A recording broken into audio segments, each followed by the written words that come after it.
Good morning. Welcome to the Department of Professional Security Studies at New Jersey City University.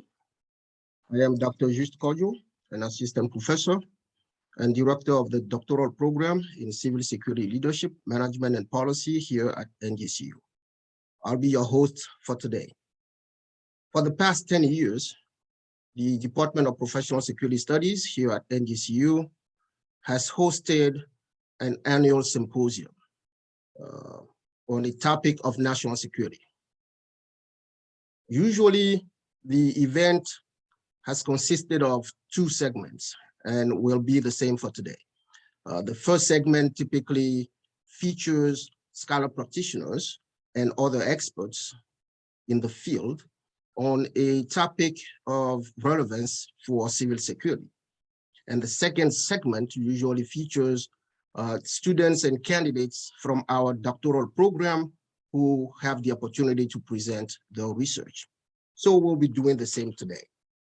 For the first segment, we'll be hearing from the former President of Costa Rica, His Excellency Luis Guillermo Solís Rivera, who will be talking about the underlying issues that account for the immigration crisis that we've been seeing at the border, south of the U.S. Mexico border, I would say.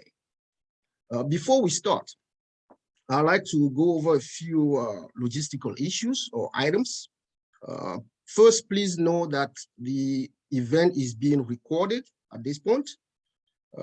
Also, if you would like to ask questions, please know that you cannot speak or raise your hand if you are a participant, but you can use the Q&A button to write or type in your question. We will be taking questions after President Solis' talk and also after doctoral candidates' presentation.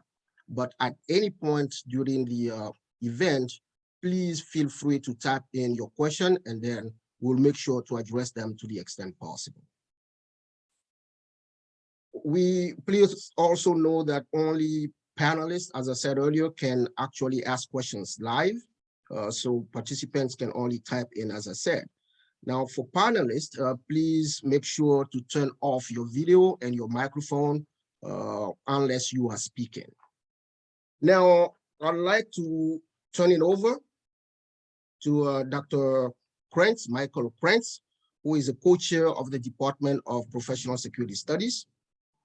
Dr. Krentz will be speaking on behalf of our department, and he is one of the most senior faculty members here at our department, and was here when the first symposium was launched nearly 10 years ago. He will be telling you about our department and what we do.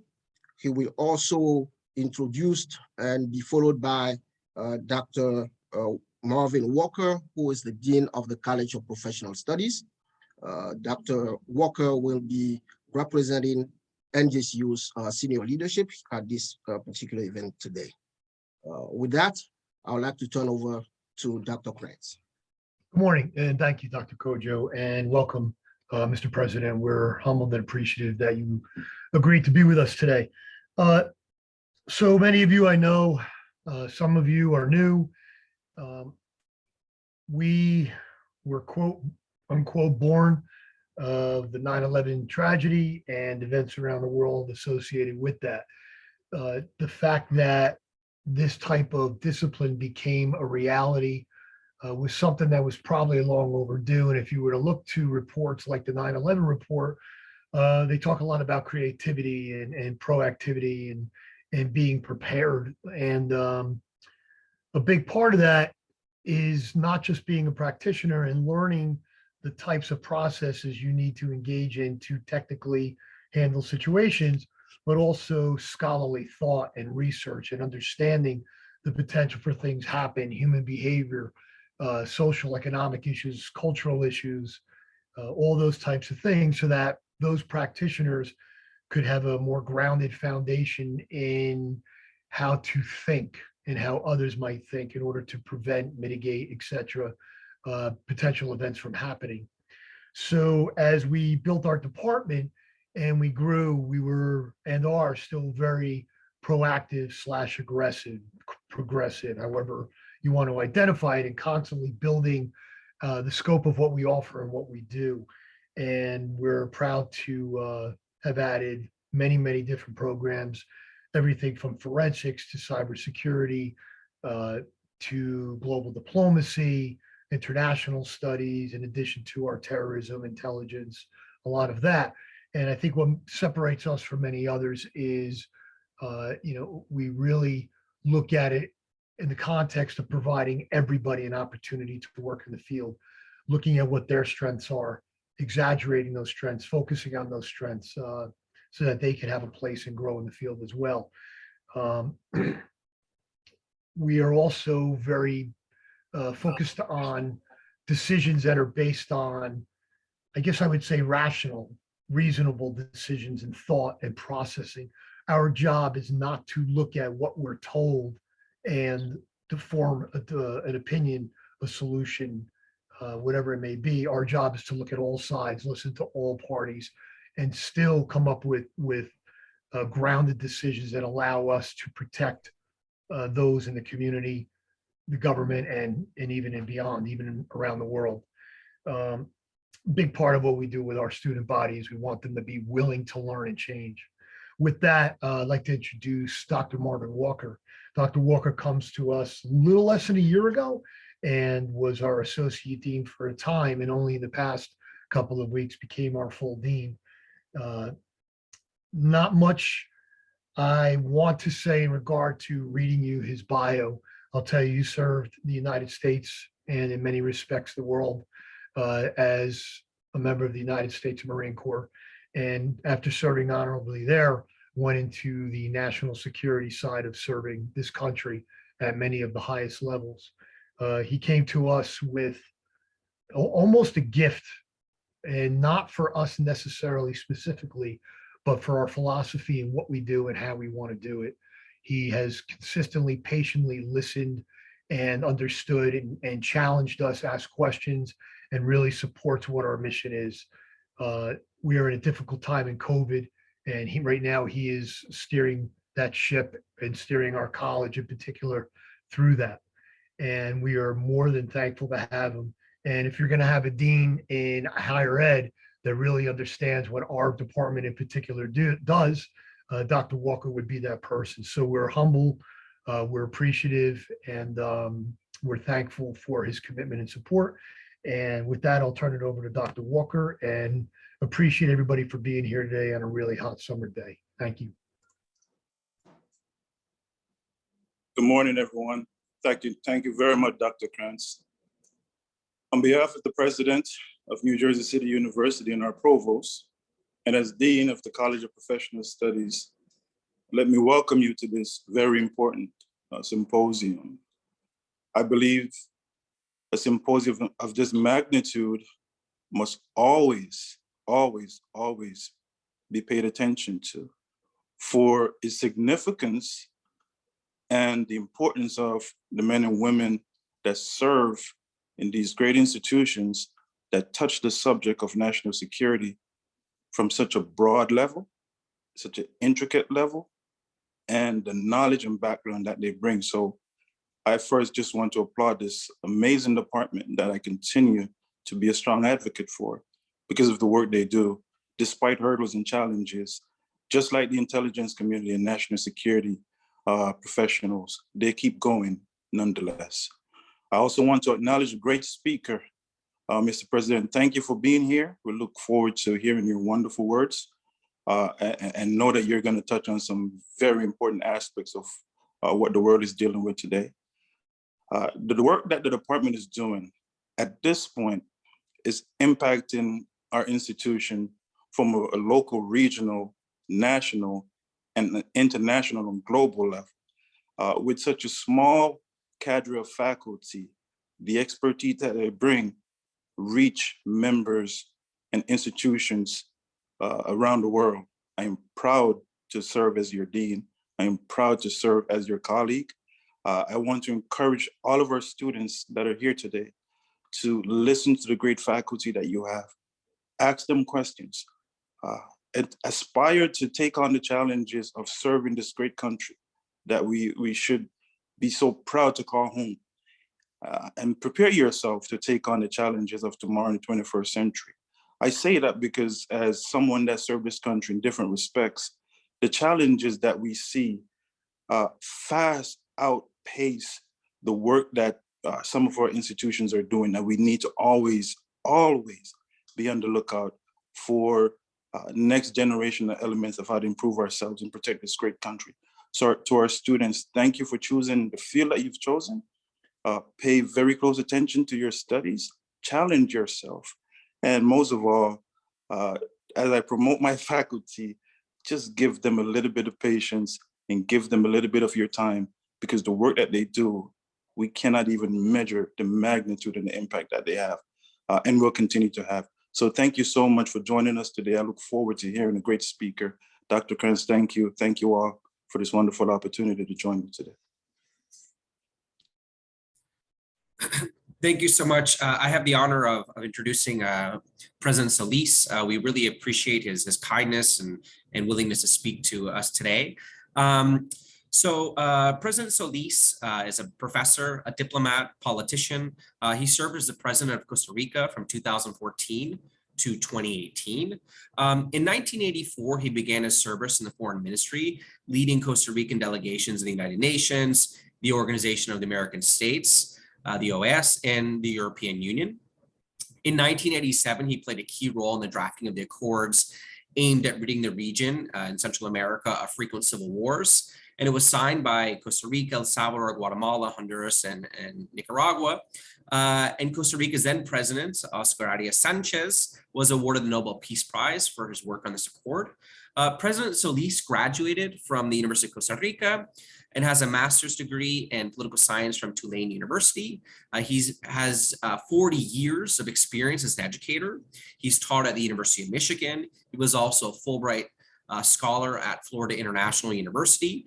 He is a very prolific writer and is publishing more than 10 books and countless professional journals and articles.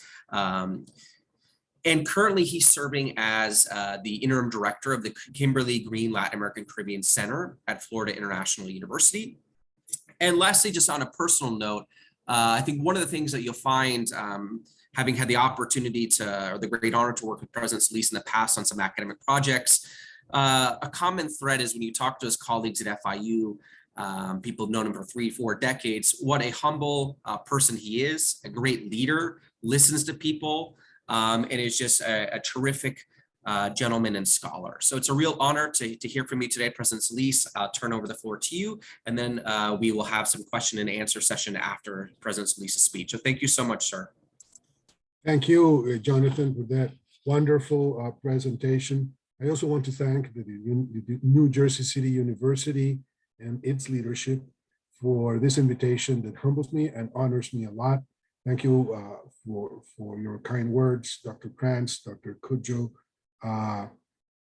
and Mr. Dean. I am truly happy to be here. I've been preparing for this for a while because I find it extremely interesting. I find the work you do to be very relevant. So thanks to Dr. Codjo and Jonathan for putting it together. I know that there are a lot of people working in the preparation of these events. So I thank you very much. And you're providing a space for me to share with you some ideas regarding one of the most pressing issues in the international agenda today, which is migrations in general and Latin American Caribbean migrations in particular. And what I'm going to do is I'm going to speak for around 30 minutes or less, and then I'm going to open for questions and answers and comments, because I always found that these are the most interesting parts of these webinars. So thank you again for this, and I'm very, very glad to be here. What I would like to do first is to address 3, 4, 5 actually issues, more in the vein of theoretical and methodological matters, because I think that we have to frame migrations a little bit if we want to really grasp what they are all about. First thing is that migrations are historically conditioned. This may sound very simple, but I, as a professional historian, I take it very seriously. There are moments in history when migrations intensify. We are living in one of those moments in history. The Middle Ages was another one that can be brought to the discussion. And this has to do with local events mostly, but it also is related to global conditions and the direct or indirect impact on the quality of life of people, large contingents of people. So one of the first conclusions that I would like to present to you is the fact that, many times we hear about the use of the term illegal migrants or illegal migrations. Other than those migrations, quote unquote, forced by trafficking, human trafficking, all other migrations are not illegal. They are humans. Humans move around. We have done so from, the beginning of time. We just move around. We look for conditions that are better for our survival. And therefore, it is better to use the adjective undocumented migrants or to refer to them, not as if they were some kind of criminals jumping borders every once in a while. So that's the first thing. Second thing, I'm going to talk about happiness and fear.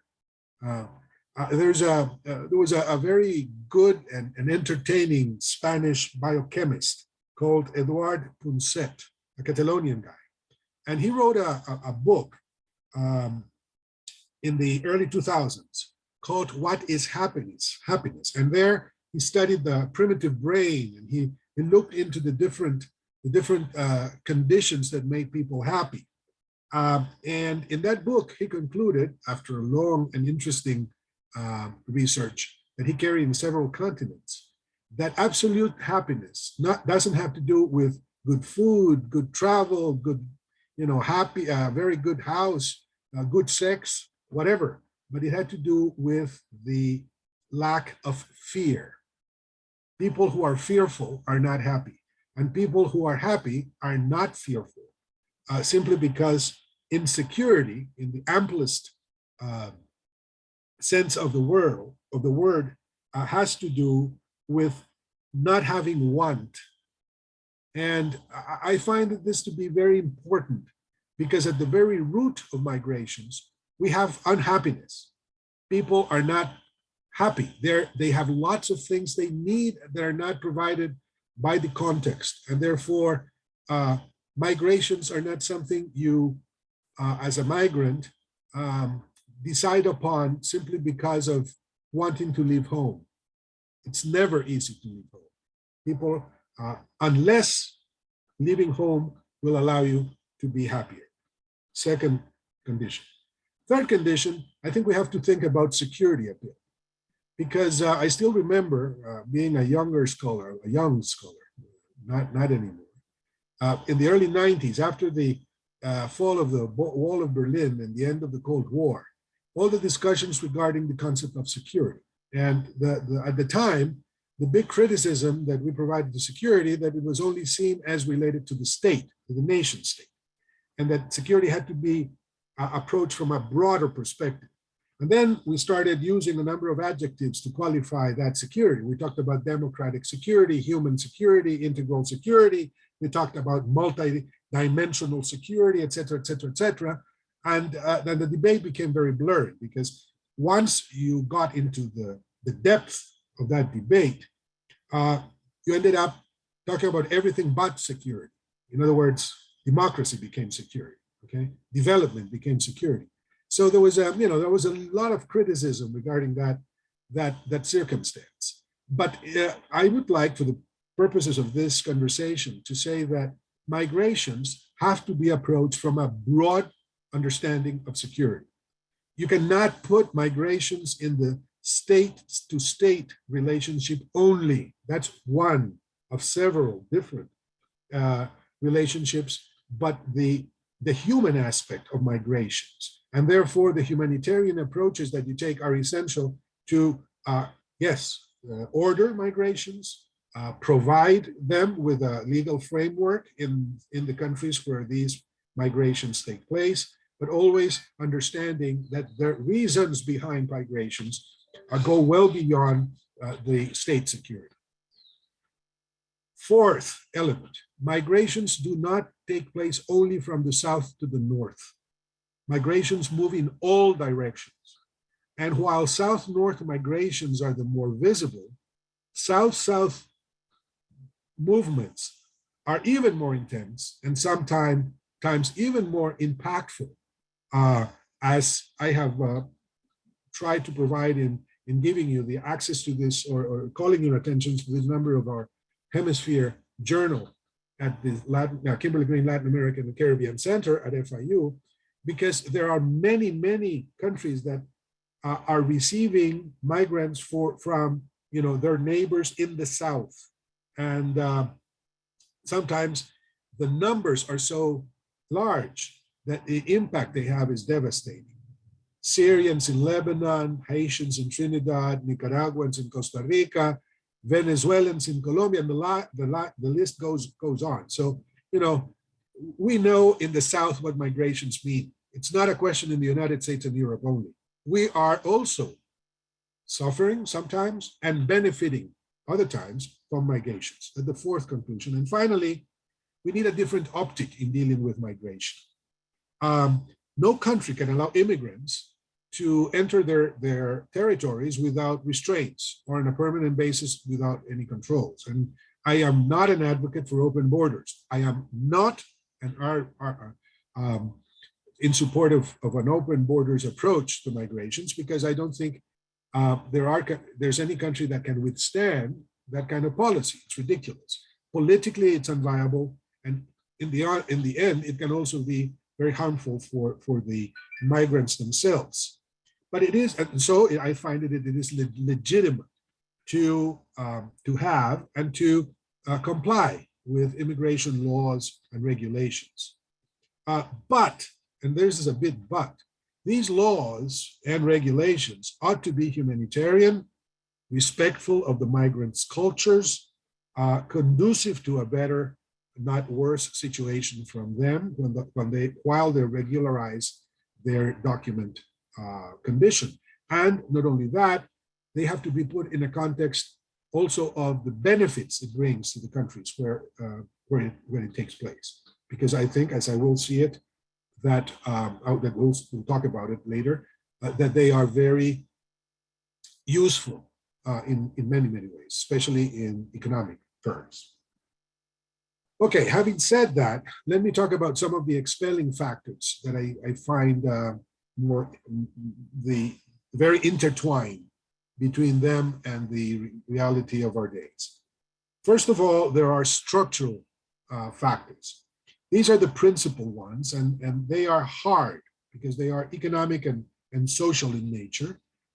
They refer to the economy in terms of employment availability and the conditions of that employment. They have to do with nutrition, access to basic services, including potable water, education, health, public security, housing, unresolved needs, and safety networks, and also are related to environmental risks. So the first reason why people migrate are deeply embedded in structural, if you will, factors. A second category is geopolitical, and this generally is related to external threats, domestic and foreign conflicts, transnational organized crime, which is a big issue, and in your curriculum, I see that this is one of the issues that you put attention to. And then extreme events, pandemics, climate or geophysical related crisis, and failed multilateral interventions that are not capable of putting an end to some of the problems these countries suffer. One point in case, the failed UN intervention in Haiti, which made things worse and triggered a wave of migrants into the United States. The third thing is that we ought to realize that people, so-called migrants, don't migrate, they escape. Or worse, they are expelled from their countries. And it is important to understand this, especially when we refer to the happiness that I mentioned before, because people do not leave their countries easily. They do so because the conditions in which they live are dire. And worse, one can even understand that they are actually pushed or expelled from their countries of origin. And this is not accidental.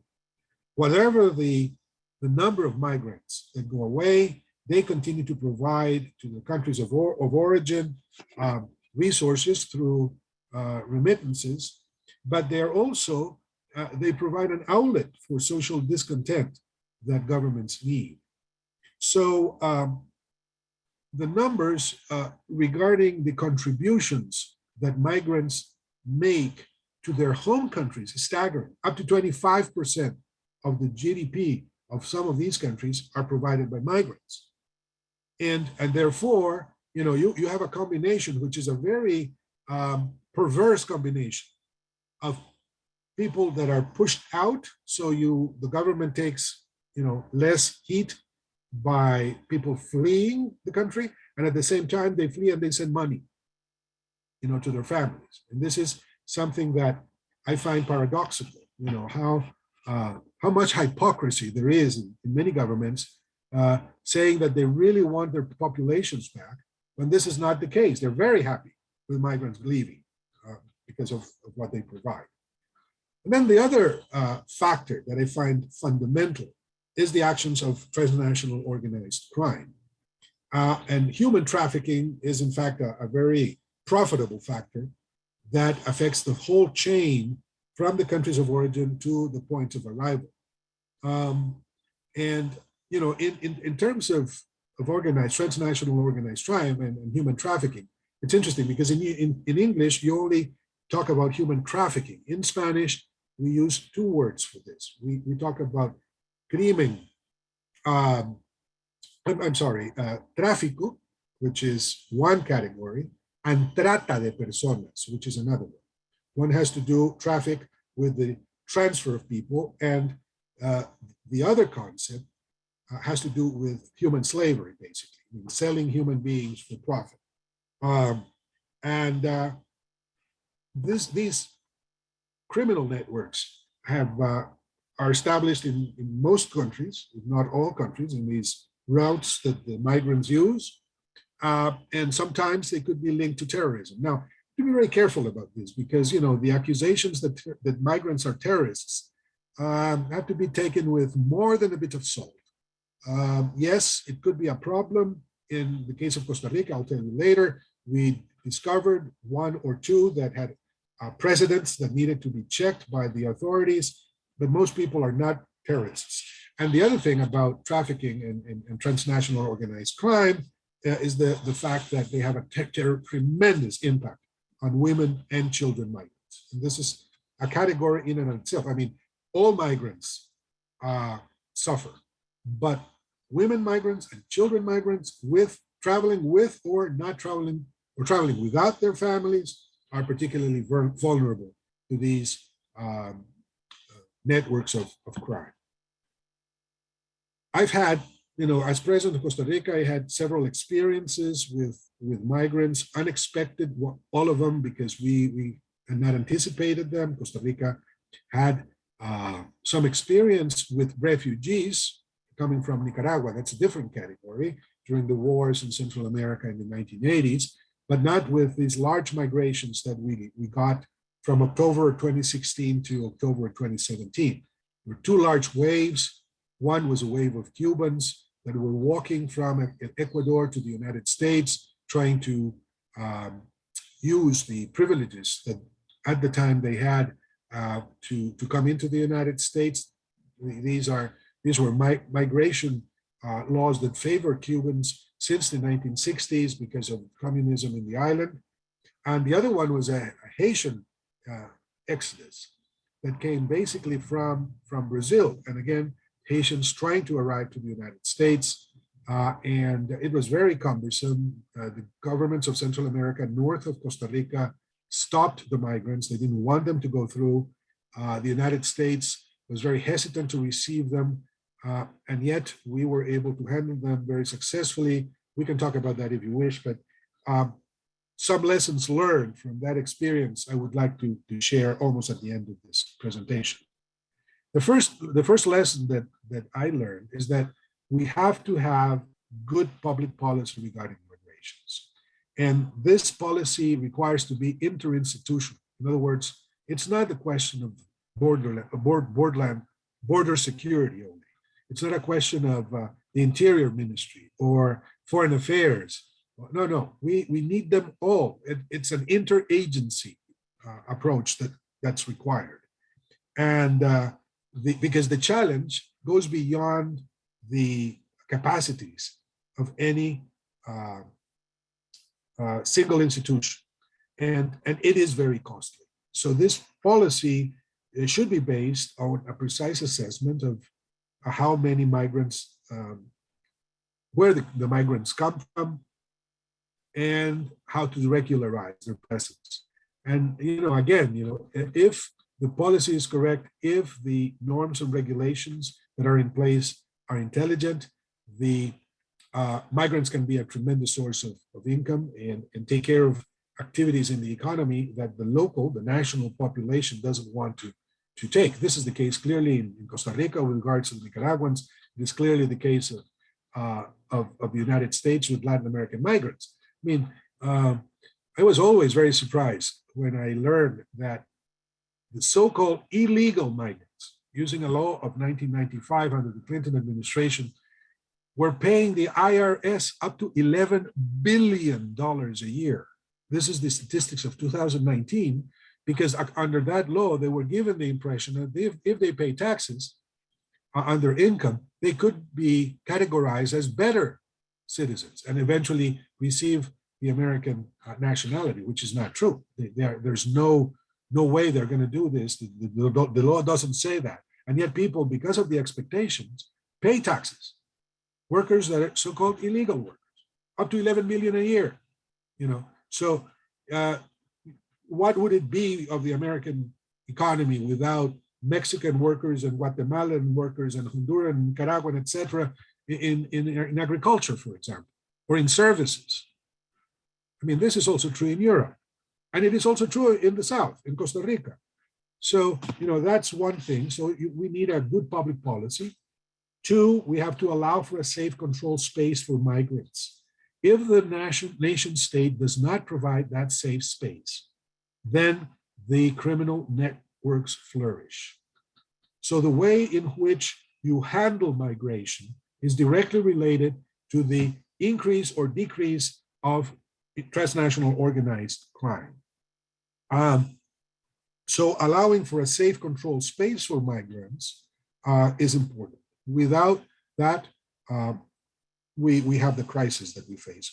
Thirdly, we have to offer humane conditions for the migrants while they are regularized as and enter the country. This is a humanitarian obligation. You cannot treat people like if they were not people. Okay. International coordination, that's a major one.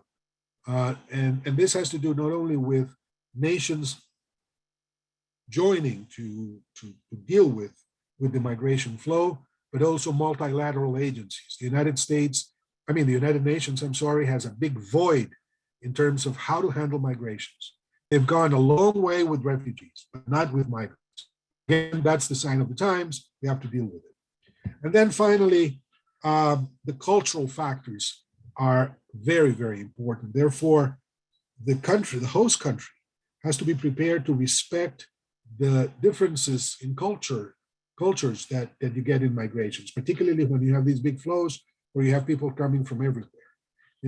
Women that are unwilling to be checked by a doctor, by a male doctor, for example, or services provided in different languages.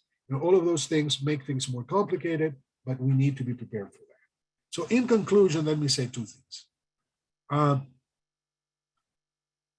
I think we have to fathom migrations beyond ideological considerations or partisan considerations. The worst we can do is to become entangled, as is sometimes the case in the United States, in a partisan feud over migrations, when what we have to do is to prepare the conditions for these migrations to be more adequately handled and, again, incorporated into the different areas of development, including economic development. Otherwise, the problem is not to go away. And again, it's not a question of the law only. I mean, and in the case of the United States, everybody agrees that the law is clearly outdated and needs to be refreshed significantly. And the second conclusion is that I think we have to make a case in favor of regulated intelligent migration. This is not easy. Politically, it's very cumbersome. And the best example of how cumbersome it is the case of Germany, where former Chancellor Angela Merkel proposed the incorporation of around 25,000 Syrians in a program that would incorporate them into the economy and into the German society, and her party had a tremendous loss.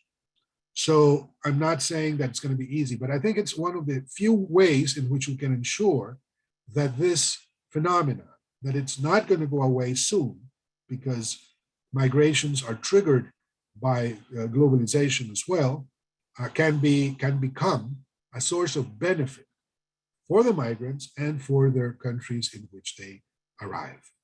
I'm going to leave it here and open for your questions and your comments. And again, thank you very much for having me. It's been a great pleasure participating in this year's event. Thank you so much, President Solís. A really fascinating presentation. We really appreciate it and are humbled to hear from you and all your terrific experience as not only an academic and a diplomat and politician. We want to open the floor for questions in the chat.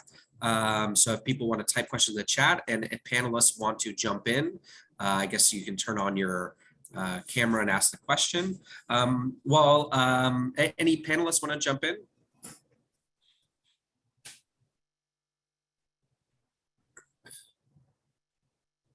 I'm sorry, you got to turn on your microphone. Good morning, it's Tom Watson. Mr. President, I have served as a senior fellow with the Center for Climate and Security in Washington, D.C., and you touched briefly on the impacts of climate change, but could you elaborate a little bit further on the impact both for Costa Rica as well as Central America, both short-term and longer term, in terms of what's going to be the impact on the nation states there and what that may do to both refugees and migration from that area? Thank you. Well, thank you, Dr. Watson. Actually, you're absolutely right. And not only in terms of climate and climate change, which is serious enough, it is also a matter of extreme events. There are natural events that turn disastrous because of, human lackings. But earthquakes and volcanic explosions, which are also frequent in many countries where migrations abound. It is definitely a big factor. Some island countries in the Caribbean were basically devastated by volcanic eruptions, and all the population had to leave to other countries. So these tragedies are beginning to become more and more frequent. For example, in Central America, there's the so-called dry corridor that goes all the way from Panama to Mexico, where the droughts are becoming bigger and bigger every year. When I was president in 2014, that first year, Costa Rica, which is very small, 50,000 square kilometers, a little smaller than the state of Maine, was basically split in two. Half of the country was flooded and the other half of the country was dry.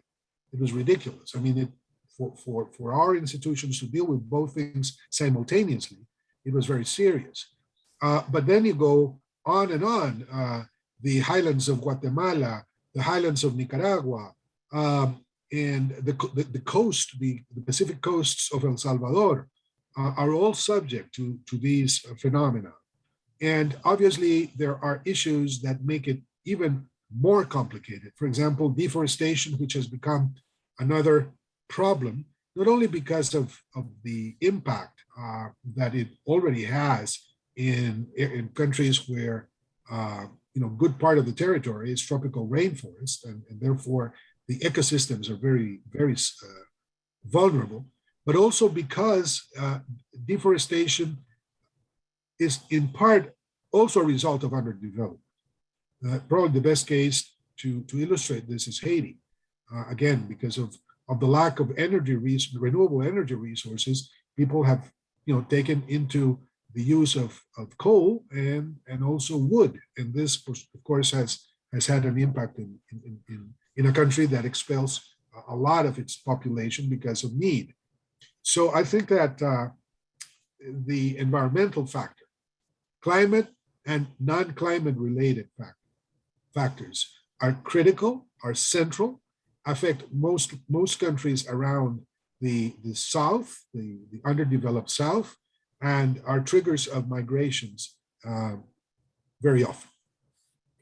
Excellent. Thank you so much. We have a question from Dr. Krantz. How does President Solís see the role of, or how would you see the role of educators in helping to develop the mindsets in the next generation of scholars, practitioners, kind of moving towards decisions made in the context of safety and security for all people, rather than a political partisan sense that seems to lead to radical challenges in policy that satisfies ideologies with every administration. So I guess what are the, excuse me, what can educators do in terms of teaching students and practitioners about focusing on these kind of, as you mentioned, whole government approach and these different decision-making capacities? Well, thank you for that question, Dr. Krantz, because we are living, and I think as educators, and especially being members of university communities, we're being subject very often to pressures from the political world to become more and more entrenched in nationalism and inward visions of our own self. We tend to, and this is not only a situation in the United States where it's clear, there is a trend towards this perspective of looking inwards rather than globally, but it is also true in other countries, including mine. So I think that the role of educators and education is central. Understanding the cultures of the world, having a wide perspective of issues, sharing from a very early age with children the existence of other cultures that need to be respected and understood, taking advantage of multi-national communities, school communities in many places, not looking to the foreigner as a threat, are all things that are necessary in order to provide this fresher vision of migrations. And again, I don't think that it is an easy thing to do. I mean, we are all somehow affected by these stereotypes, racial and cultural, and but if we don't do it in school, and this is not somehow replicated at home, it is going to be very difficult to change these perceptions of migrants as threats, which is the argument that many politicians make because they know it's effective. Just as happiness is the source of not having, in other words, not want being the source of happiness, using fear as an instrument of policy is very, very effective. And you see that multiplied everywhere. If you want an easy win, attack the migrants. That's the easiest way to do it, with success assured, because unfortunately our communities respond positively to those threats. They become fearful and they respond to them. So I think education is central, and as is always the case with education, takes time, but it's something we have to work. Any of the panelists want to jump in, and people feel free to jump in on the chat as well.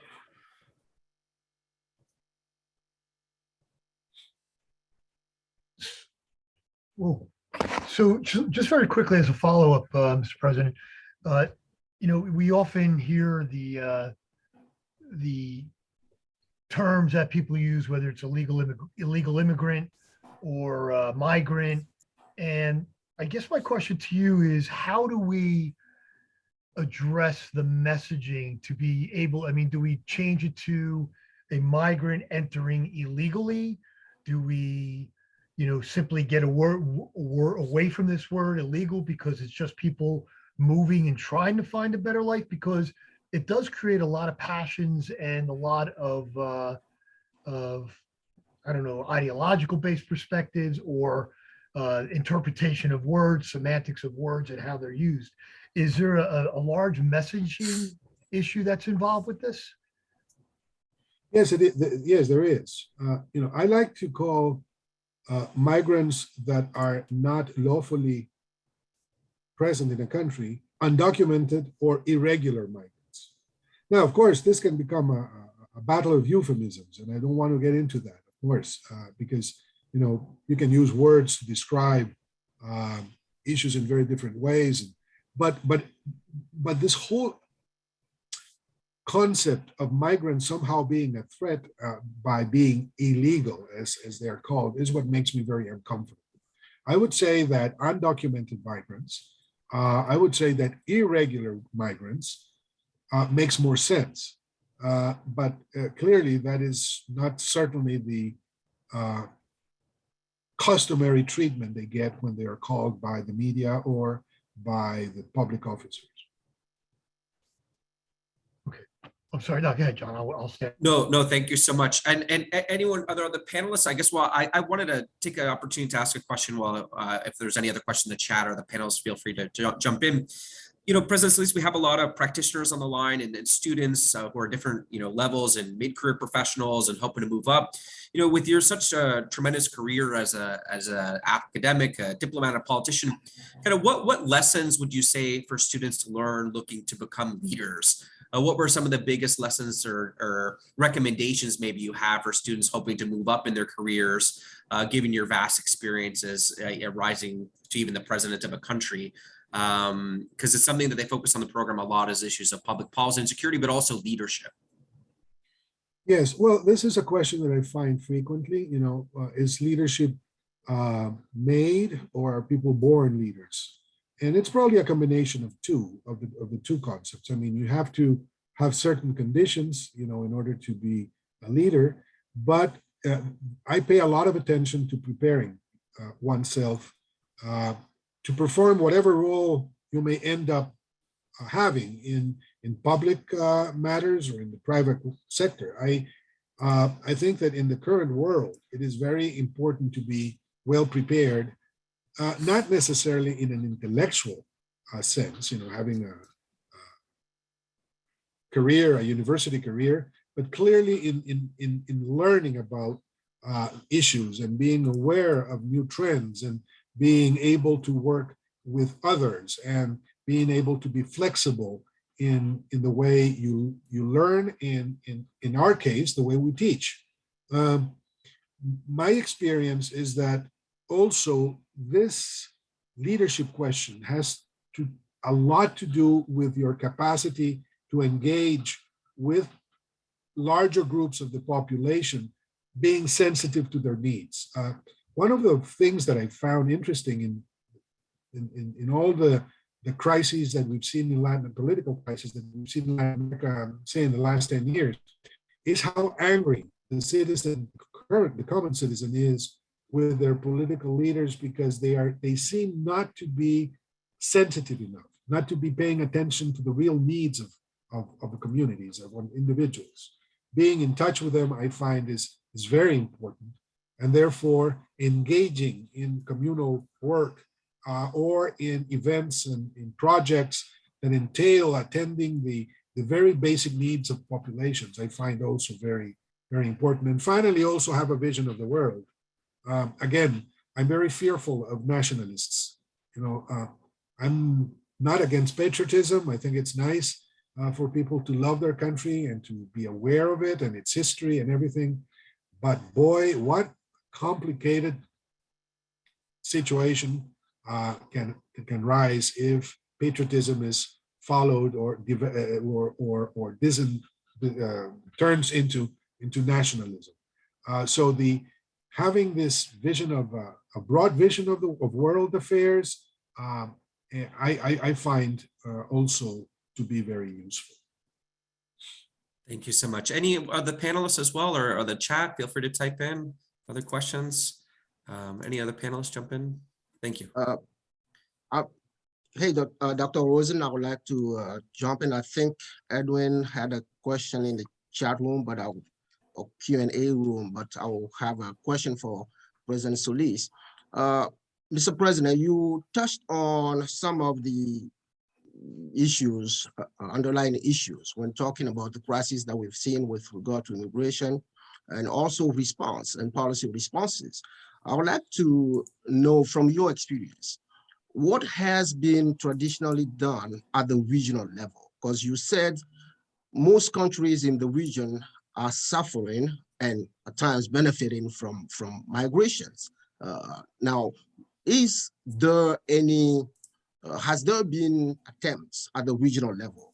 And what are the challenges when trying or attempting to address this issue as a region from your own personal experience, both either as a scholar and also as a leader? Yes, very right. That's a very interesting question. I think that there have been efforts from regions to deal with migrations as a multinational, or taking a multinational approach. In fact, during the last Summit of the Americas in Los Angeles, one of the most important products coming out of that summit between the United States, between the countries of all the hemisphere, was a commitment that's regional in nature to approach migrations with that perspective, understanding, as I mentioned, that there has to be collaboration between neighboring countries to deal with migrations, just as it is important for countries to deal with climate issues and pandemics and all sorts of phenomena of this nature collectively. So that's one example, the Declaration of Los Angeles, but there have been others in the past where, in the case of the Americas, Canada, the United States, Mexico, and the rest of Central America and Panama have joined in regional efforts to deal with migrations. The problem is that when this is landed, when these initiatives come to the field, the complications are much larger. Let me give you an example. When the Cubans were coming through from Ecuador to the United States, and they got to Costa Rica, and we allowed them to stay and actually move them, gave them permissions even to work in the country for as long as 30 days while they were in country. The whole idea was to have them move across the rest of Central America into the United States, because the United States had the laws allowing them to come. But the rest of the countries of Central America said, no, we're not going to do that, because we have migrants of our own who are not being accepted in the United States. And there's no way we can justify before our own people that our migrants are not going, but that we're facilitating the Cubans a safe passage to the United States. Okay, those kinds of practical problems sometimes hit even the most optimistic regional initiatives. So I would still think that the regional approach is of essence, but I can attest to the difficulties that sometimes large migrations bring to countries in the same region. Because after all, Panama has to deal with these migrants before they get to Costa Rica, and Costa Rica while they get to Nicaragua, and the resources to take care of the migrants in each national scenario are doubtfully going to come from regional sources. They're going to come from the nation states themselves, and that, of course, puts a lot of pressure on the policies that are implemented. Thank you so much. Ambassador Molnar. Mr. President, my name is Laszlo Molnar. I'm a member of the faculty of our department. Originally, I'm coming from Hungary, and I guess that the example of the Hungarian approach is well known. In Europe, we see very different approaches to the issue of migration in general, and that applies to the European Union as well. Actually, this is an issue which is getting more and more difficult to handle. So very, very diverging approaches, and I would like to tap your mind on how you foresee what would be your prediction for the longer run, how this issue can be handled. Could it be really harmonized within an organization which is the most important one within Europe, or what can we expect? What kind of trends you are seeing which are helping us to get to a harmonized and agreed position, or what kind of trends you see which are really taking this kind of approach apart? So that would be something which is very useful to see based on your extensive experience. What would be your prediction for Europe? Thank you. No, thank you. I'm a bit concerned because I see, as you say, a lot of inconsistency in European policies. I'm all in favor of supporting Ukraine against the Russian aggression, of course, and I've been very vocal about it. But there is clearly a different measure for Ukrainian migrants or refugees than there is for refugees suffering from other wars in other places near Europe, who are not well received as the Ukrainians have been. And I think that there are a number of explanations for that, even racism. It's unfortunate, but it happens, and that's one of the factors. So I guess that what you have already suggested, I think, the background of your question is that this has to be multidimensional. There's not one single solution. It has to be handled simultaneously in the national and in the international realms. It has to be done within with the support of multinational organizations and also with the support of the private sector. Private sectors are essential in dealing with migrants because private sectors are benefited by migrants, and sometimes the dire conditions in which migrants live and the bad salaries they are paid, sometimes they work even in almost slavery conditions, etc., need to be addressed with the private sector, especially with agricultural venues. This is the case in Spain, for example, where a lot of Saharan and sub-Saharan migrants live. So I would say that it needs to be a combination of policies, and that the only way to handle this in an intelligent way is if you're able to make this very diverse approach into a widely accepted protocol or widely accepted policy in Europe, which is complicated at this time. I mean, there are very few things in which Europe seems to be agreeing upon these days. And I think that the crisis in Ukraine has made it very visible for the rest of the world. But for example, one issue, migrations need to be supported somehow by the multilateral community. And there's nothing that the United Nations really has in terms of migrations except the policy of bringing migrants back to their countries, which is the specialty of the organization, International Organization for Migrations. So somehow Europe should be, and the rest of the world with Europe, looking for some kind of UN agency that can deal with this, just as there is an entity dealing with refugees. But this would be worthless if there are no legal, general, regional, European norms that would allow an equal treatment for migrants. And then, as you've said, Hungary, Poland, and other countries have much different approaches to migration than the rest of Europe. So it is cumbersome. So that's why I'm not optimistic. But I think that at any rate, what makes this very complex is the fact that you cannot find one solution only, because it is obvious that the best thing would be to prevent migrations by solving problems in those countries that are originating those migrations. This is what Biden has been saying regarding the Northern Triangle of Central America. I mean, unless you deal with the structural factors, migrations are going to keep on coming. And Europe knows that, but it is obvious that no country in the world, not even a region like Europe, the European Union, with all its strength, can deal with the, solving all the problems of the countries in sub-Saharan Africa. So it is complex, and it's not going to go away soon. Thank you so much, President Solis. Any other questions from panelists or attendees?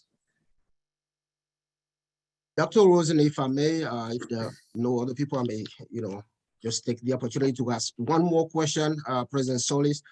We here at the in the program, in this department, we emphasize, or we encourage our doctoral students to do policy relevant research on the issue of migration in general. We know there's been a lot of research. In your experience, to what extent do policymakers actually listen to research? To what extent does research on these issues inform what has been done so far and what is being done with regard to this particular issue? I think they listen. Yes, I think that the reports are important. And at this time in history, where we have so much disinformation, fake news, and all sorts of unfair treatment of issues, having the information out there, having the hard data at hand is important. And I would like to think that not only are the decision makers aware of the problems and know about them, but that they are approaching the policymaking with scientific support and support from academia. I still think that there are voids in the treatment of migrations. For example, one thing that I will not be able to do now during my stay here in the United States, which is drawing to a close, is to try to find the resources to make a study on how much money what is the economic contribution of migrants to the American economy in those areas where this can be measured, because a lot of the migrant working force is irregular, and therefore there's going to be no data. But I'm sure that if the wet dreams of some politicians in this country were to come true, and all the immigrants were to be, all the irregular, undocumented migrants were to be expelled, which is something that's not going to happen from the United States, what the impact this would be in the economy of the United States. And at this particular point, I think it would be tremendous. I mean, it would be a disaster for this country, especially for some states in this country, although migrants are all over the place. So I think that, yes, policy is research driven in many venues of the governments. And I think that it is very important to position and to discuss the issue of migrations before the public. I mean, there's a lot of mythology that goes around regarding migrants. And I think that needs to be addressed, researched, and implemented in policy through this collaboration between the academic and the political worlds. So, Dr. Solis, we have some questions that came in, and the panel addressed some of them to kind of put them in perspective as a question for you. One of the things that came up was from one of our participants was this, one view that you have people who are crossing, whether we call them a migrant, an immigrant, or whatever, a border without going through the proper process, when we have so many people who have waited years, could be 7 years or whatever, to go through that very same process. And I'm sure you've heard this before, haven't brought family members across when they might have been able to do it just by crossing the border, without going through the proper channels. Some would use the word illegally. You might be, it's a technical definition that probably would apply, even looking at statute, et cetera, et cetera. So, and they're asking us very respectfully, how do we broach this subject of those people coming over when a country is sovereign, when a country is struggling economically, when a country is struggling in so many ways, and, just whether it's hundreds or thousands or whatever of people just flooding over, a border of a country, in this case, obviously the United States. Appreciate it, sir. No, Dr. Krantz, that's the big problem. I mean, again, I mentioned I am not in favor for open borders. I think that's a crazy policy. I mean, anybody saying, come all ye needy of the world unto me is going to face a tremendous crisis. That's not the way it can be handled. And there are responsibilities, national and international responsibilities, so that countries are not forced into that position. I think that it is normal to have laws, and those laws have to be implemented, and not everybody is going to be accepted, even if their conditions, specific conditions, are terrible. I mean, the stories that you hear about migrants in the border between the United States and Mexico having run away from Honduras or from El Salvador are terrible, and you would like to have everybody admit it so that they would run away forever from what they have suffered, but that's not realistic. So I think that you have to have a combination of humanitarian policies that provide the resources and the conditions for people to come in under certain circumstances. You have to have rejection policies as well. There needs to be more people coming in different kinds of migration. I mean, it doesn't have to be permanent migration. A lot of people would like to come to the United States to work for a certain amount of time, or in Europe, and then go back to their countries. And they could come on a seasonal basis, and they could, there are programs already to that effect, so that contracts can be made for people to come work and then go back. And this would benefit the incoming population. I mean, it would benefit the receiving country as well as the people who are working, and then they go back to their own countries. Now, all of these things can be done, and all of them have different degrees of complexity. And particularly because in 4-year political cycles, some of these policies cannot be implemented. So it would be much better to, put a stigma on migrants and try to stop them all, which is not going to happen, rather than get entangled in all of these issues. Look how difficult it has been for the Biden administration to deal with the southern border migration in terms of, the public.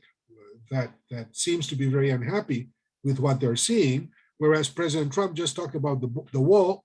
The wall was not working. People kept on coming, but the policy was rejection all over the place. And I don't know how many of the incoming migrants during the Trump administration actually were stopped. Probably a minority of them, because the problem is, the reality is that when people are needy, they are going to cross the border, even if that entails high risks for their own lives and the lives of their families. What happened in Arizona just a few days ago with the migrants that were found in that truck, or was it I think it was Arizona. San Antonio. Oh, San Antonio. In San Antonio was a good example of that. So, excuse me, my opinion is that, again, it's a combination of policies, including rejection and including security, because again, one of the bigger issues here is to combat the traffickers. That would be a very important thing. So it would get an international understanding and commitment to stop the transnational organized crime networks. That would be fantastic. Yes, thank you so much. Thanks for the questions in the chat, and thank you. There was another question too about another challenging issue, President Solís, of how should the migrants that overstay their visas be handled. The estimates range from up to 12 million undocumented migrants. What's the best way to kind of move forward in terms of dealing with the backlog? I was looking the other day, I think there's 1.4 million cases in the U.S. immigration courts. And I think the U.S., to add on to this question, I think we would need like 2,000 more judges to process all the cases. You have people staying and waiting for their, case. So what is the way that the U.S. perhaps could think about a policy of addressing the question? And thank you, Edwin, for asking that. Well, again, I think that's the problem with the legal way. It takes too long. I mean, people can be waiting for more than 10 years in the backlog. mind you, we are facing the same problem in Costa Rica with Nicaraguan migrants. And so I'm very sensitive about this because it's the reality. I mean, there's a lot of pressure to move and to regularize all these cases that are there and who have been going through the system, doing what they have to do in order to get a quote unquote legal access to their residency or whatever it is. Jonathan, I don't know. I think that we need to approach this from different perspectives. Maybe inventing more or defining, establishing new visas that could allow for work without necessarily a granting residency or permanency on this. I don't know. Maybe working with the government in Central America and Mexico so that their migrants can be given stay in their countries while their cases are being processed without going everybody to Mexico to wait there and make a problem to the Mexican government. It's very complicated. I know that there's a lot of people are working on it, and I think it has been the case for decades now. I mean, this is not a problem that the United States has faced as of yesterday. This is something that has been occurring for a long, long time. That's why the backlog is so large. Increasing the numbers of visas that are granted through how do you call them, like a lottery for visas, for example, in many places, that can help as well. So again, it's a multidimensional issue that needs to be approached from a number of areas, a number of angles. Yes, no, thank you so much. Absolutely. I think that it's unbelievably complicated. It requires, and it's not something new, and it's I couldn't agree more. I think it's excellent point, President Solís. Any other questions in our last few minutes? I think Mr. Hader had his hand up. Okay, sorry, So go ahead. Yes, thank you, Mr. President. I'm the program coordinator for the department, and it's an honor to have you here. You touched upon this a little bit, but what do you think the role is specifically of misinformation in terms of policy? Because I think one of the key issues in terms of, obviously, I think at the grassroots level, is like, I consider myself a well-informed person, but when you told me about $11 billion being given to the IRS, I think a lot of it is just misinformation or information being presented. What do you think the role is of misinformation in terms of policy and policy development? You're on mute, sir. Sorry.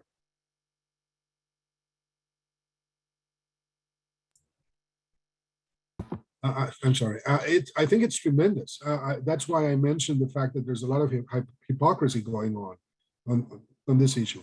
Listen, politically speaking, there are two things that politicians can use to vamp up their base. One is the statistics on crime.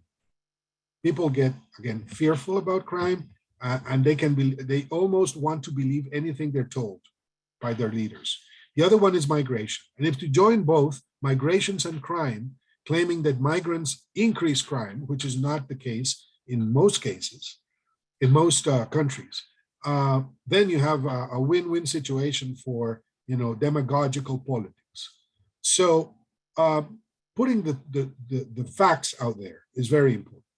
I mean, allowing people to understand the complexities of migration, but also the other side of migration as a necessary, that has become a necessary factor for economic development in many countries. It's a fact. I mean, in Costa Rica, again, without the Nicaraguan labor force, we would see our economy significantly damaged. And I think this is also the case in the United States. It's also the case in Europe. I mean, this is how it works. So dealing with the negative publicity that migration produces, I find absolutely essential in order to make it easier for public policy, a different kind of public policy to be implemented. If you have that pressure of large contingents of people claiming that migrants are destroying their homeland and that are being detrimental to the life, for example, of the states that are around the border with Mexico, these sheriffs associations that are claiming that, crime has increased 5,000% as a result of the incoming millions of, that kind of thing can be very easily manipulated. And again, I think that there's a lot of hypocrisy because those who are claiming that migration has that negative derive are also the ones who are benefiting by the cheap labor of the migrants and who are benefiting from the well-being that they produce. So, I think that just as with any other issue, migration needs to be put in the right, under the right light, with the sensitivities and the reasonable doubts and complexities it entails. Thank you so much, President Solís. There's a question, and you touched on this a little bit in your remarks about the underlying kind of root causes. There's a question in the chat about, to you, Mr. President, if you think that helping countries in the Americas and Latin America to solve security and economic issues would reduce people leaving their own countries for a better life in let's say North America, or as you talked about, happiness. Would this help solving security and economic issues, address these underlying challenges? The short answer to that question is yes, of course. If there is more support to national development programs from the United States, from the United Nations, from everybody else, supposedly the situation is going to improve and many are not going to go away. The problem is sustainability. I mean, how long can the United States withstand providing billions of dollars for developmental programs in the Northern Triangle in order to prevent the migrants from coming over? I mean, you would have to think of other things. For example, taxation. I mean, the United States cannot substitute local taxation, and the business community and the richer populations of Central America are not willing to pay more taxes. I mean, we don't like to pay taxes, but well, in Central America, it's ridiculous the amounts of taxes that are not paid, by the elites. Or the same thing happens with, health systems. I mean, you cannot take over health systems, which are a very critical issue for migrants and services in these countries, being a foreign nation. That is a national responsibility. So there's a lot of need that cannot be resolved from cooperation sources, financial sources. These countries are highly indebted. Corruption is very high as well. So whereas I can only be sympathetic and be grateful with the amounts of cooperation that the United States is offering to the peoples of the Northern Triangle, not even by a long stretch of imagination, these resources are going to be enough, because they haven't been enough in the past either. I mean, the United States has been investing in developing for a long, long time, since the 1960s at least, are going to be enough to prevent migrations from occurring. Thank you so much, President Solís. I think if there's one last question, and then we will thank President Solís so much for his graciousness and time. Any last questions on the panelists or attendees? Dr. Rosen, if there's nobody else, I would like to take on that final chance to ask President Solís one last question. So we heard from other countries in the region, Nicaragua and Honduras and many other countries, but we don't hear much about Costa Rica being a country that many migrants come from, at least those coming to the United States. Can you just please tell us, you've been in power for 4 years, what has Costa Rica done differently than other countries in the region to address this particular issue? Yes, sure. Well, for one, Costa Rica has been investing in education large amounts of public resources since the second half of the 19th century. And even when our education numbers are not as high as those of other countries in Europe or in Latin America, the difference it shows. I mean, you cannot improvise education. It requires a long effort by the public sector to ensure that you have education and that your population is educated, because that also brings about more investments. And currently Costa Rica's exports, 54% of them come from sophisticated medical devices that we sell in the United States and Europe. So that gives you an idea of the importance of, learning languages, having your educational system. That's one thing. The other thing, which is a rather unique feature of Costa Rica, is that we don't have armed forces. We abolished the army in 1949, in 48 by decree, and we incorporated into the Constitution in 1949. And that's big savings. Now, again, I would like other countries to follow suit, but that's very difficult. It entails a very specific set of circumstances that allow us to do that. But when we did not invest in the armed forces, we could invest elsewhere, the so-called dividends of peace. But in this case, it worked because we could put those resources into human development. The third thing is that the institutions of Costa Rica are very strong. And since the 1940s, even before our last civil war in 1948, we were able to develop a very solid and efficient social security service that deals with health and pensions. And this is a national service that's provided to everybody, and it's a solidarity scheme that supports it. So by and large, up until recently, because this whole thing has been failing and it's beginning to wobble, the model that Costa Rica has used, up until very recently, we had developed a very solid and wide middle class. And while a good part of that middle class was associated to the public sector, and that was a problem because of the finances that entailed, truly the country was more stable than others in the region. There have been, say, a democracy for a longer period of time. And that explains why, while we do have migrants, Costa Rican migrants in the United States, I could almost assure you that there are more American expatriates living in Costa Rica, winter birds or snowbirds or of other kinds, retired people, than Costa Ricans living in the United States as undocumented migrants.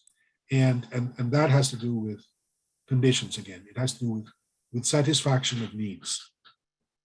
Thank you so much, President Solís. You've been very, very generous with your time. Unfortunately, I think we're running out of time. So I'll turn it back over to Dr. Juste Codjo, but we really want to thank you for such a terrific speech and taking your time to answer these really questions on such an important and challenging topic. So I'll turn it back over to Dr. Juste. My pleasure.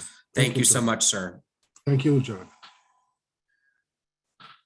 Thank you, President Solis, again, for being with us.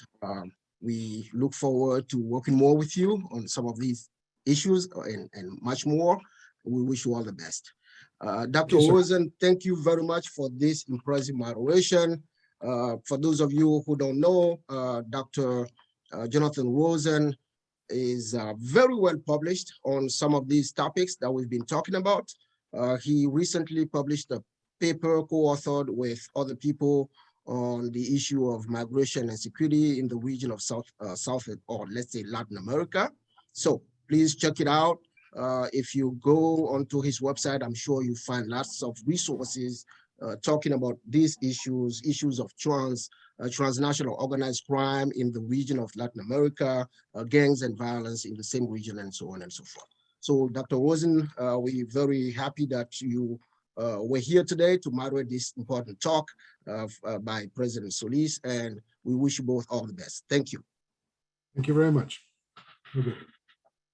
So with that, we will take a 5-minute break before we transition to the next segment. So let's return at 10:30. It's 10:25 right now. We'll be back at 10:30. Thank you.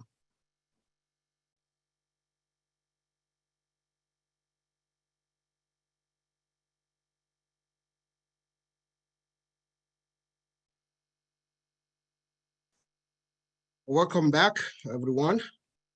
So this next segment will feature 3 of our doctoral students presenting the research. For those of you who don't know, We have a doctoral program, the Doctor of Science in Civil Security Leadership, Management, and Policy. That has been around for the past 10 years. It was launched in 2012 and has produced many graduates at this point. We have recently graduated 3 students who I believe were the 34th, 35th, and 36th graduate of the program. This doctoral program trains students to become executive leaders who are scholar practitioners. So people who can use research to inform policy, people who we hope one day would be in highest positions in the field of civil security and use the research to influence how we address civil security issues in this country and beyond. So with that, we will turn over to the first student, Joseph Berkeley, who will be presenting on a topic related to cybersecurity. His particular topic is what drives user retrospective confidence levels toward phishing detection behavior. Joe, are you here? Yes, I'm here. I'm ready, Dr. Okay, so please take it over. Feel free to share your slides and let's hear what you've been working on for the past few years or the past 2 years, I believe. Sounds good. Give me 1 second. Sure. Hold on. I'm trying to move the, oh, there we go. Slideshow, play from the beginning. All right. Hold on 1 second. My name's Joseph Berkeley. I'm a doctoral candidate. Hold on, my sharing is paused. I don't know why.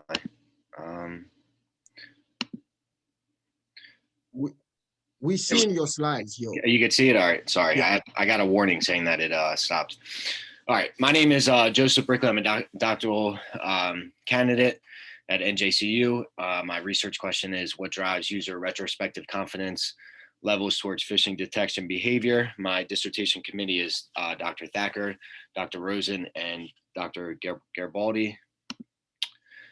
So my basis is on phishing, which is a form of social engineering.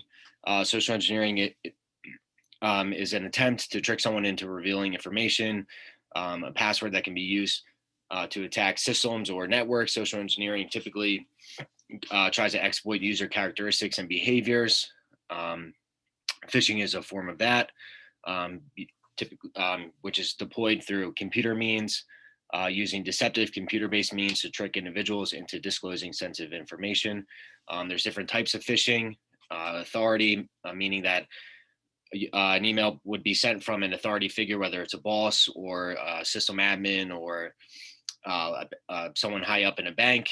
And then scarcity, which is your typical email, hurry up, stock is limited, there's only 10 left or whatever the case may be. And then likability, being that it could be from someone that is highly praised or a celebrity or someone that is extremely likable. So from there, I went to the cognitive process and models to explain why people might fall for phishing. And I found the theory of deception, which is basically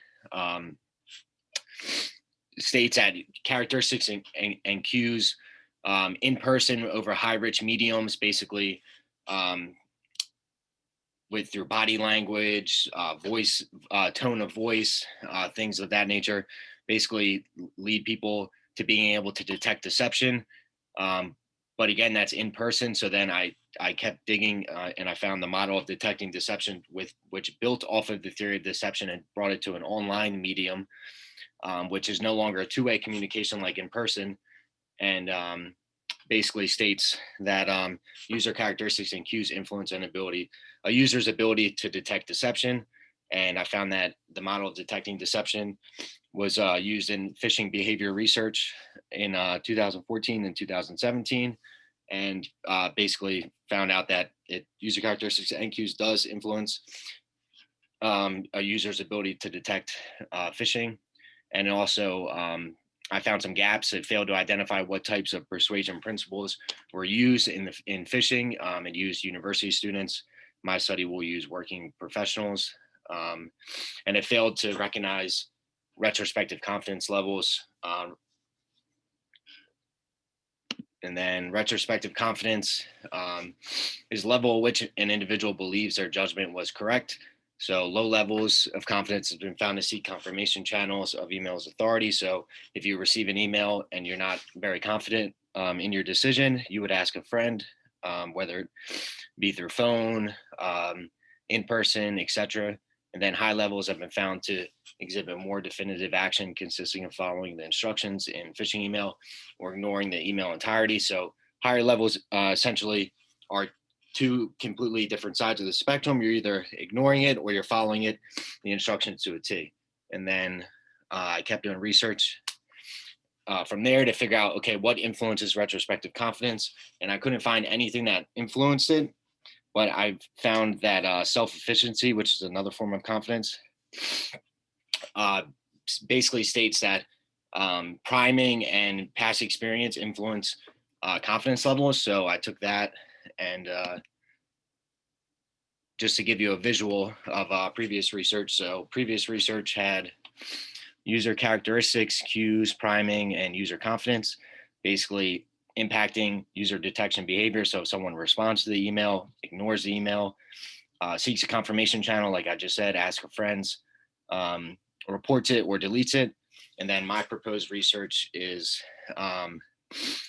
testing user characteristics, cues, and then priming in the form of training received, years of work experience, influences a user's retrospective confidence level. And then from there, the user retrospective confidence level, depending on if it's high or low, would determine if they fall victim to the email, ignore it, confirm it, report it, or delete it.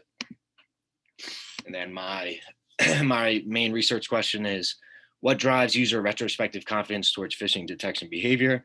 With the subsidiaries, how do user characteristics affect user retrospective confidence? And then how do cues affect users' retrospective confidence levels? And then the gaps being filled in my study are, I'm actually using working professionals, where the bulk of existing literature in phishing has been university students, because it's typically a convenient sample, and the researchers in the past have usually, that's what they've had access to. I'm identifying the type of phishing email that I use authority. Other emails or other studies did not identify exactly what type. And then I'm testing basically the model of detecting deception on retrospective confidence levels. And in other research, all the other studies would basically trigger a user suspicion. So they would basically get university students and have them come and say, hey, can you sit down and judge these emails and tell me if you think they're phishing emails or they're authentic, real emails? Well, the students already know what the goal is here. Whereas opposed in the wild or in real life, you would just receive an email in your inbox and not have no idea if it was real or not. You'd have to make a judgment strictly on your opinion. And then the amount of training received before in previous studies has not been asked. It's just the questions are basically binary. Have you received training or have you not received training? My study breaks it down into how many years of training you've received and what type of training, whether it's social engineering, phishing, or cybersecurity as a whole. And then my study is a quantitative study. I distribute it through SurveyMonkey. I try to make it as natural as possible. So I used a Department of Defense contractor as my sample, and I got HR approval, and that their IT department sent out an email or phishing email. And then the next day, or not the next day, 3 days later, I sent out an email basically saying, hey, my name is Joseph Brickley. I'm a doctoral student. I'll be sending out a survey. And then I sent out the survey. So that way, everyone already opened up the email. It was as natural as possible. They didn't know it was coming. And then the survey went out, and they had to sign a waiver. And I had a really good response rate. My power analysis was to get a 90% confidence level. I needed 82 of 114 to respond. I actually got 99 out of 114. So I think I got pretty strong response rate. And I'm going to be analyzing the data in the coming weeks, hopefully starting next week, and I'll start writing my chapter 4 and 5. And I think I'm going to probably do multi-regression analysis and just compare every characteristic in Q and then how it impacts retrospective confidence. Any questions? Thank you, Joe. We will hear from the other two presenters, and then we'll have a Q&A session at the end. Sounds good. Thank you. All right. Thank you.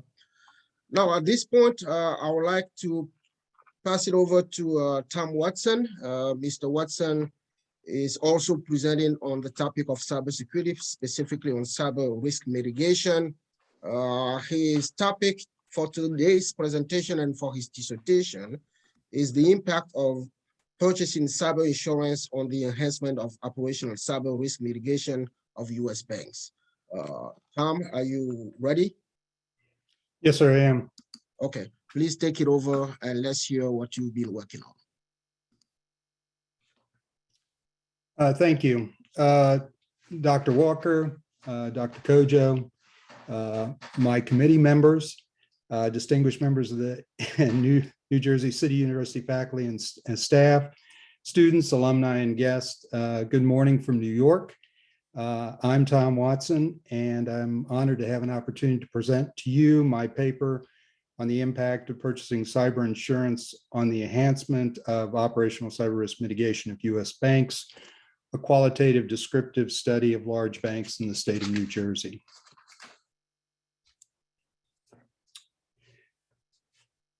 To introduce you to the topic, U.S. banks as early adopters of technology, excuse me, have dealt with increased threats, vulnerabilities, and consequences for decades. Banks are susceptible to cyber risk because they have money, personal data, and are the cornerstone of the national economy, causing banks to be targeted by hackers from organized crime, transnational terrorist groups, and state actors with geopolitical motives.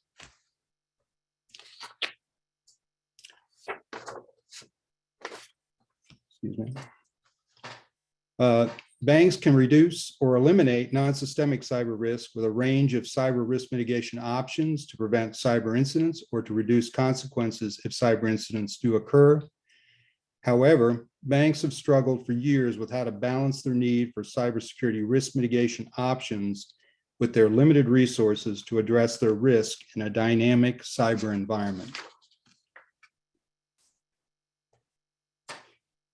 Hahn and Lane Farrar in 2006 were the first to study, while studying informational asymmetries and cybersecurity marketplace, were the first to theorize that two cybersecurity risk mitigation options may work in conjunction with each other: the purchase of cyber insurance and the enhancement of operational cyber risk mitigation programs and activities.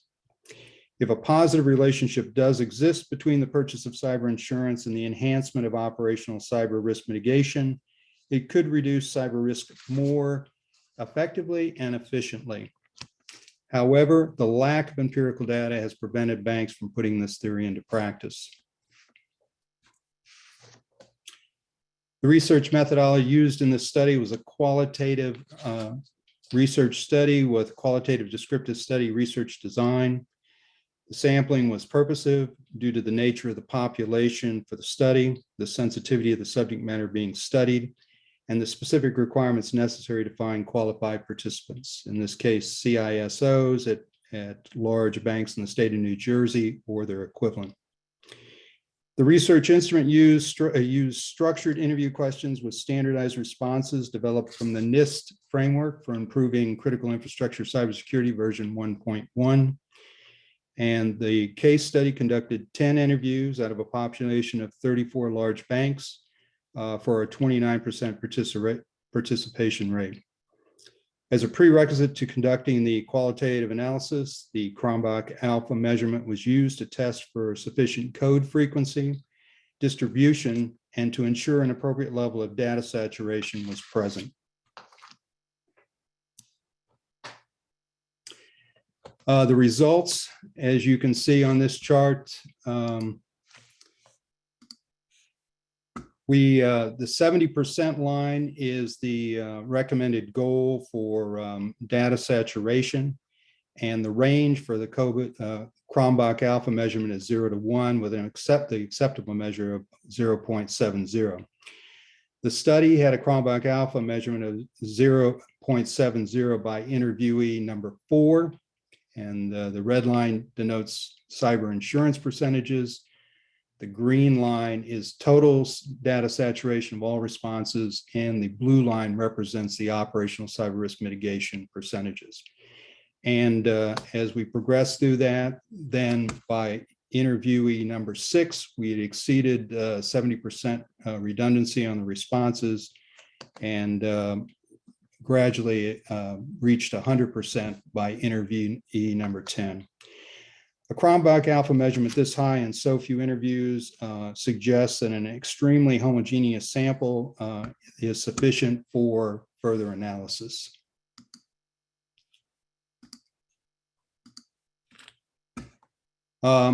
Here are the results of the interview responses, and this depicts the Pearson correlation coefficient values from a simple linear regression of the purchase of cyber insurance and the enhancement of operational cyber risk mitigation variable responses. For the Pearson correlation coefficient values between negative 0.05 and 0.05, the results for this study were considered to have no linear relationship and colored in yellow. For the Pearson correlation coefficient values less than minus 0.05, the results were considered negative and color-coded in red. The Pearson correlation coefficient values greater than 0.05, the results were considered positive and color-coded in green. What you can see across the top are the independent variables for the cyber insurance of cyber risk insurance, media liability insurance,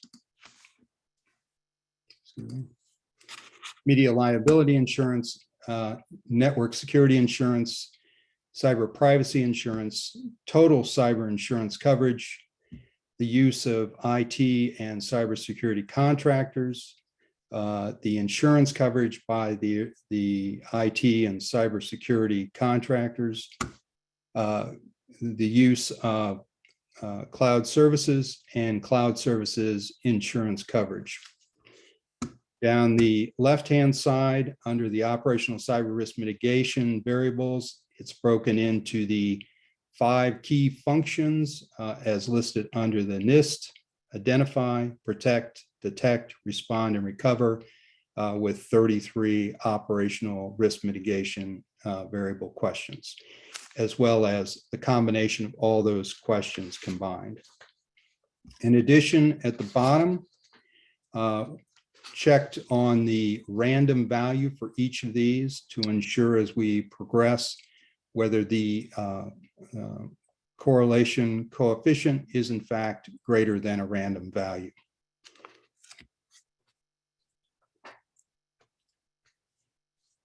As we further refine the results, what we have here of the 54 Pearson correlation coefficient values that were tested for randomness, 34 of those were actually greater than a random value. And those are depicted here on the slide. Of the 34, the Pearson correlation coefficient values that were greater than their random value, 19 of those were positive and 15 were negative. Of the 9 independent variables, only the variable of the IT and cybersecurity contractor insurance coverage depicted here actually has values that are greater than random for all 6 dependent variables.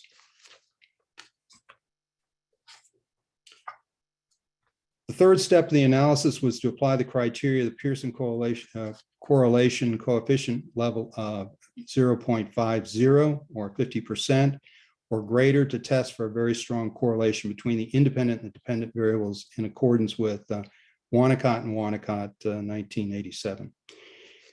We see here that there are 5 Pearson correlation coefficients values that reach the Pearson correlation coefficient level of 0.50 or greater, and have a very strong correlation with 6 with one of the 6 dependent operational cybersecurity risk values.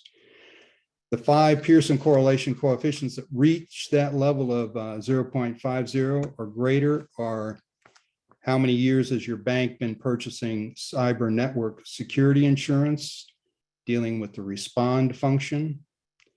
How many years has your bank been purchasing cyber privacy insurance, as it also deals with the respond function? We have 3 under the IT and cybersecurity contractors insurance coverage to include protect function, the recover function, and most importantly, the aggregate of all 5 of 0.51 for all functions combined.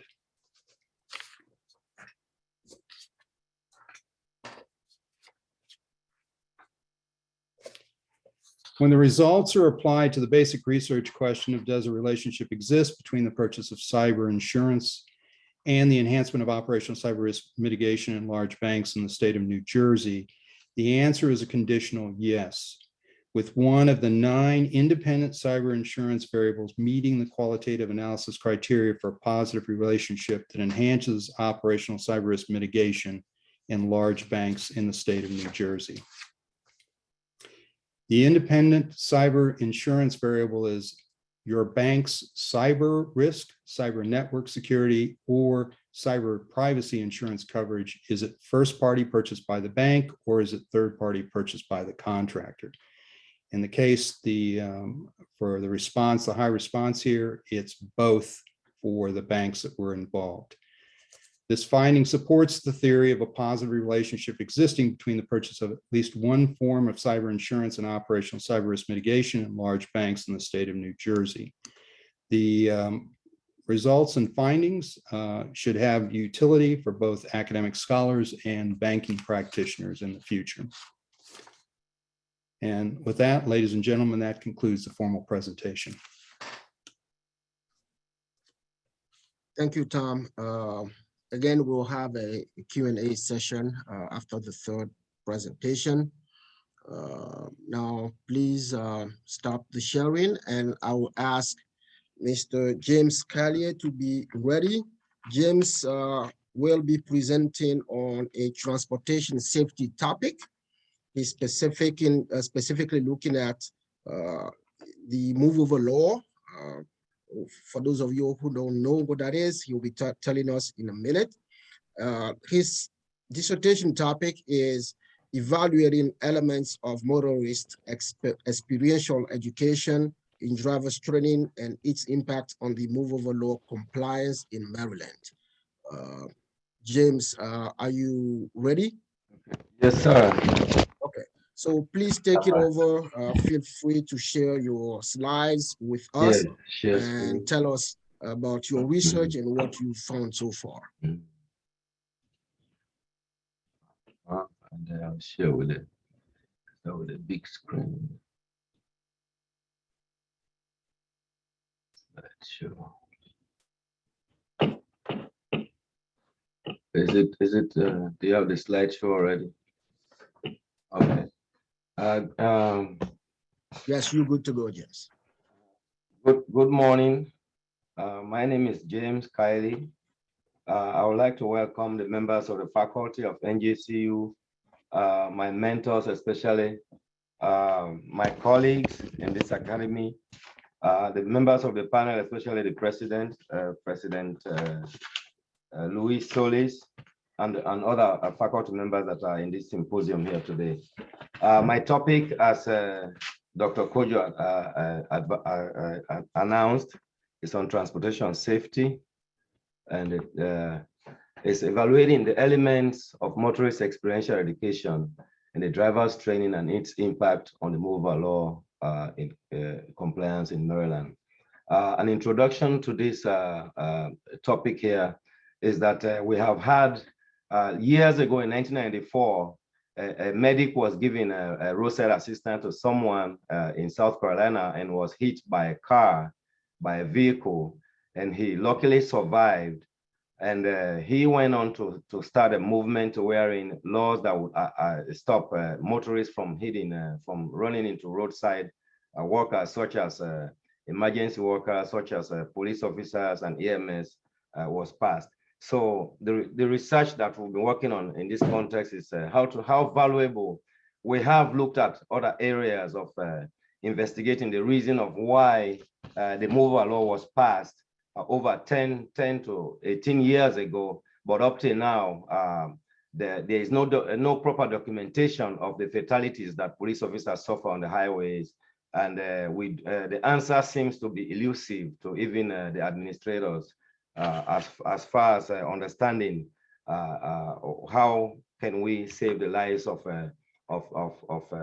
police officers when they are on the highways offering essential service.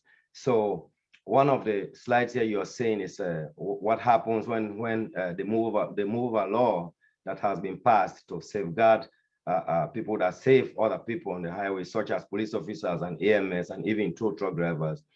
In Baltimore, for instance, in just 1 year, 17,000 violations were given for MOVA laws. And also the CDC has named violations of MOVA laws as one of the biggest fatalities, one of the biggest injuries to leading causes of death and serious injury to emergency responders. In this study, we refer to emergency responders such as police, AMS, and fire as emergency first responders. And so the federal government, in fact, has been working with Department of Justice and the transportation, the Federal Highway Transportation Management, NTHSA, National Highway Transportation Safety Management. They all have been working together to find ways to reduce the problems that EFRs, which are emergency first responders, face on the highways. And that brings us to the purpose of this study, which is to help to find answers, which are answers to the fatalities that continue to affect EFRs on highways. And one of the things that we're looking at when this study is, as it's completed, waiting to be finally delivered, is that we have investigated theories as we have looked into this issue, which is a matter of civil security, and as CDC called it, a matter of national security to transportation, which is also part of the Department of Homeland Security. Is one of their critical infrastructure protection programs. We will have, for the purpose of the study, we will have a theoretical significance, as you can see, of trying to understand what theories as we have already discovered, and also of knowing what way to examine this problem to be able to come up with an answer, as well as to have a good number of data that will be significant in telling the story that we will tell when the story is ended. And that would maybe help affect policy, as the president had said earlier, and as Dr. Codjo asked the question, when does research meet policy and what does policy do about it? So the purpose of the study here, again, as I reiterate, is looking at the method, looking at a certain method here, which is the embedded method that we use to look at this study, looking at testing methodologies to see the best way to look into the problem, looking for theoretical significance, finding models and frameworks that will work with these methodologies to try to bring forth something that we can understand about the problem that we have with fatalities that affect AFRs on highways. And we hope to have enough credible evidence as far as collecting enough data to present our evidence that would also be replicated, as well as actually finding answer to the problem that we are looking here, which is what kind of education do we need to give to motorists that will reduce that would help them obey the law that is made to safeguard essential workers on roadsides vis-a-vis EFRs. The methodology again that we use is the embedded mixed method, which means we were using qualitative analysis, quantitative analysis, as well as qualitative analysis at the same time. During these studies, it was discovered that to fully capture an idea or a concept or a persistent problem, especially such as a civil security problem, we all know the NHTSA, the National Highway Transportation Safety Administration, announced that 40,000 Americans died in 2015 on highways. Also, that number continues to be reduced a little bit. Now it stands at 39,000 as of year before last, because these numbers come in a year later. But at the same time, police officers that are run over the side of the road, as you've seen the pictures earlier, that goes largely undocumented.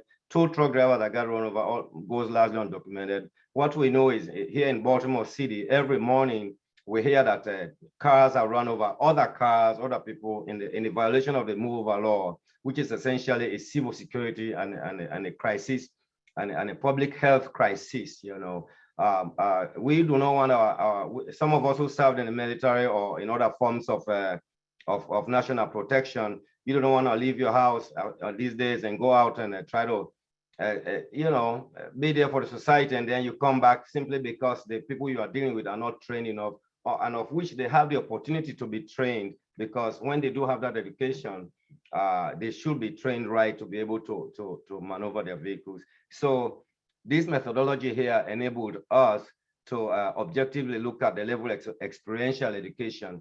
Experiential education, which is the form of education that is very much student-centered, that involves certain stages of thought, such as concrete experience, reflective observation, abstract contemplation, and active experimentation. These are all the stages that are involved in experiential learning that makes it so special that the United States government is using it, the US Army is using it, Fortune 500 countries are companies are using this particular form of education, and they are infusing into their normal training to improve and bring out production to the level that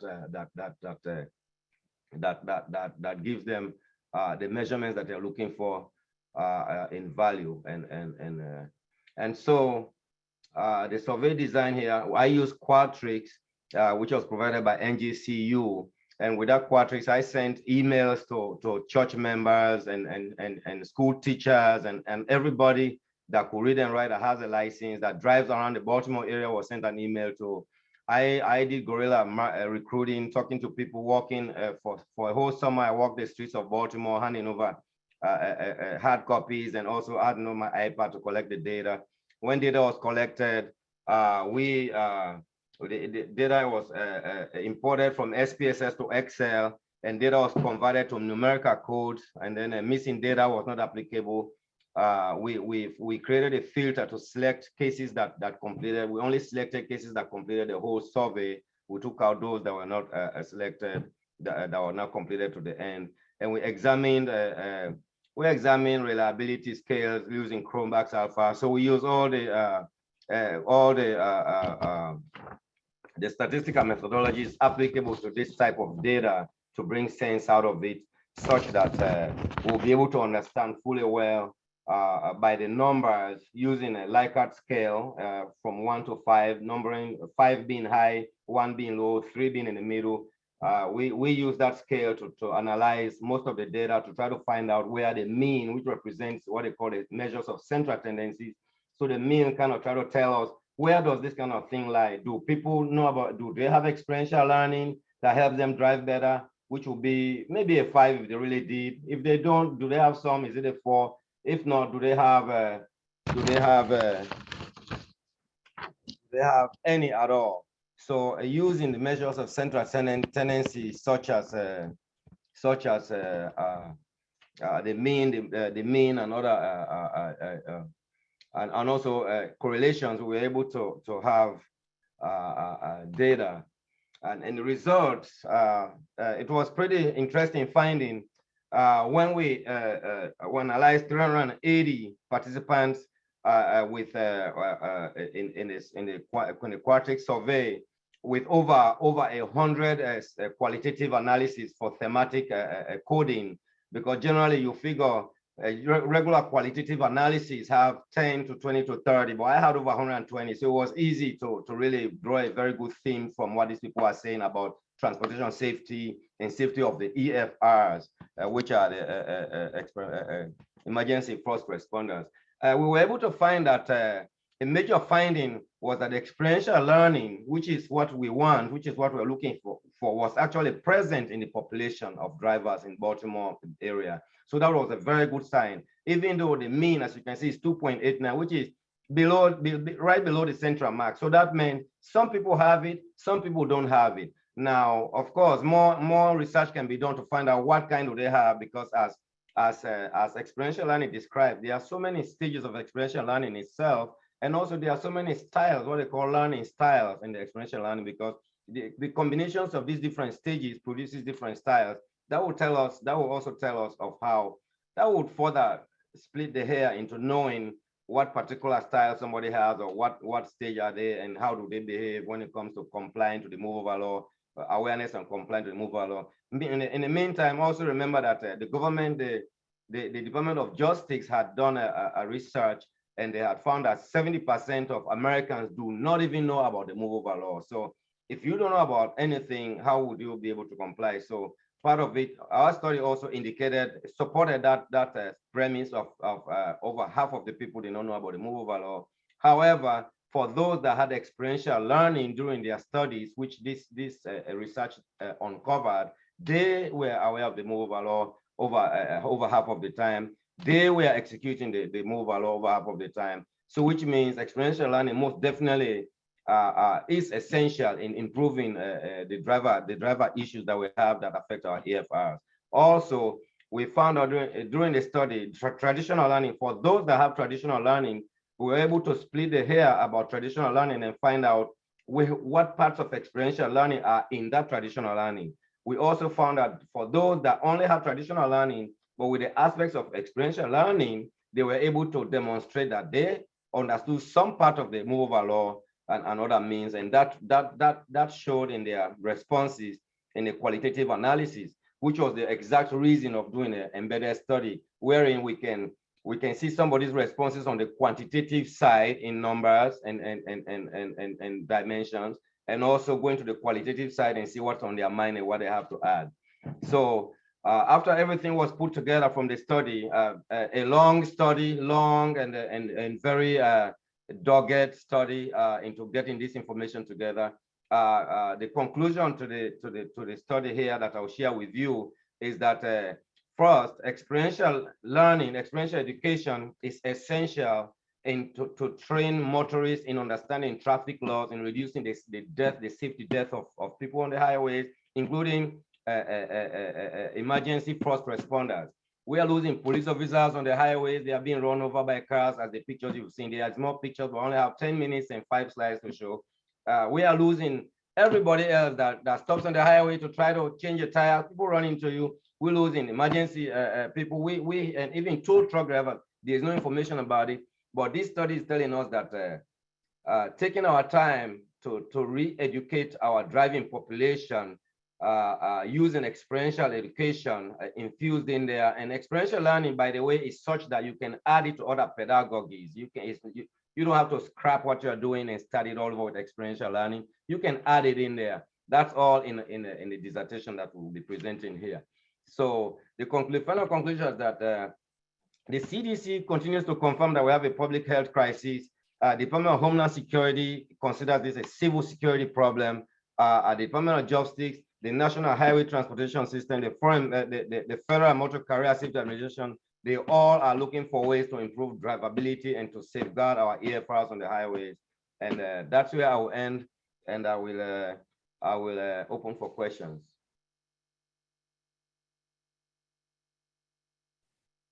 Thank you, James. And thank you to the other two presenters, Joe and Tom. At this point, we've heard from the three of you on different topics ranging from cyber security to transportation safety. Are there any questions from the audience? Let's start maybe with our panelists or with the attendees. I think there might be one question in the chat room. Let me see.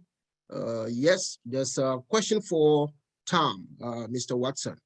So how did you arrive to selecting the strategy of risk mitigation in discussing cyber insurance as opposed to utilizing other strategies for negative risks, such as risk transference? Tom, you want to take on that?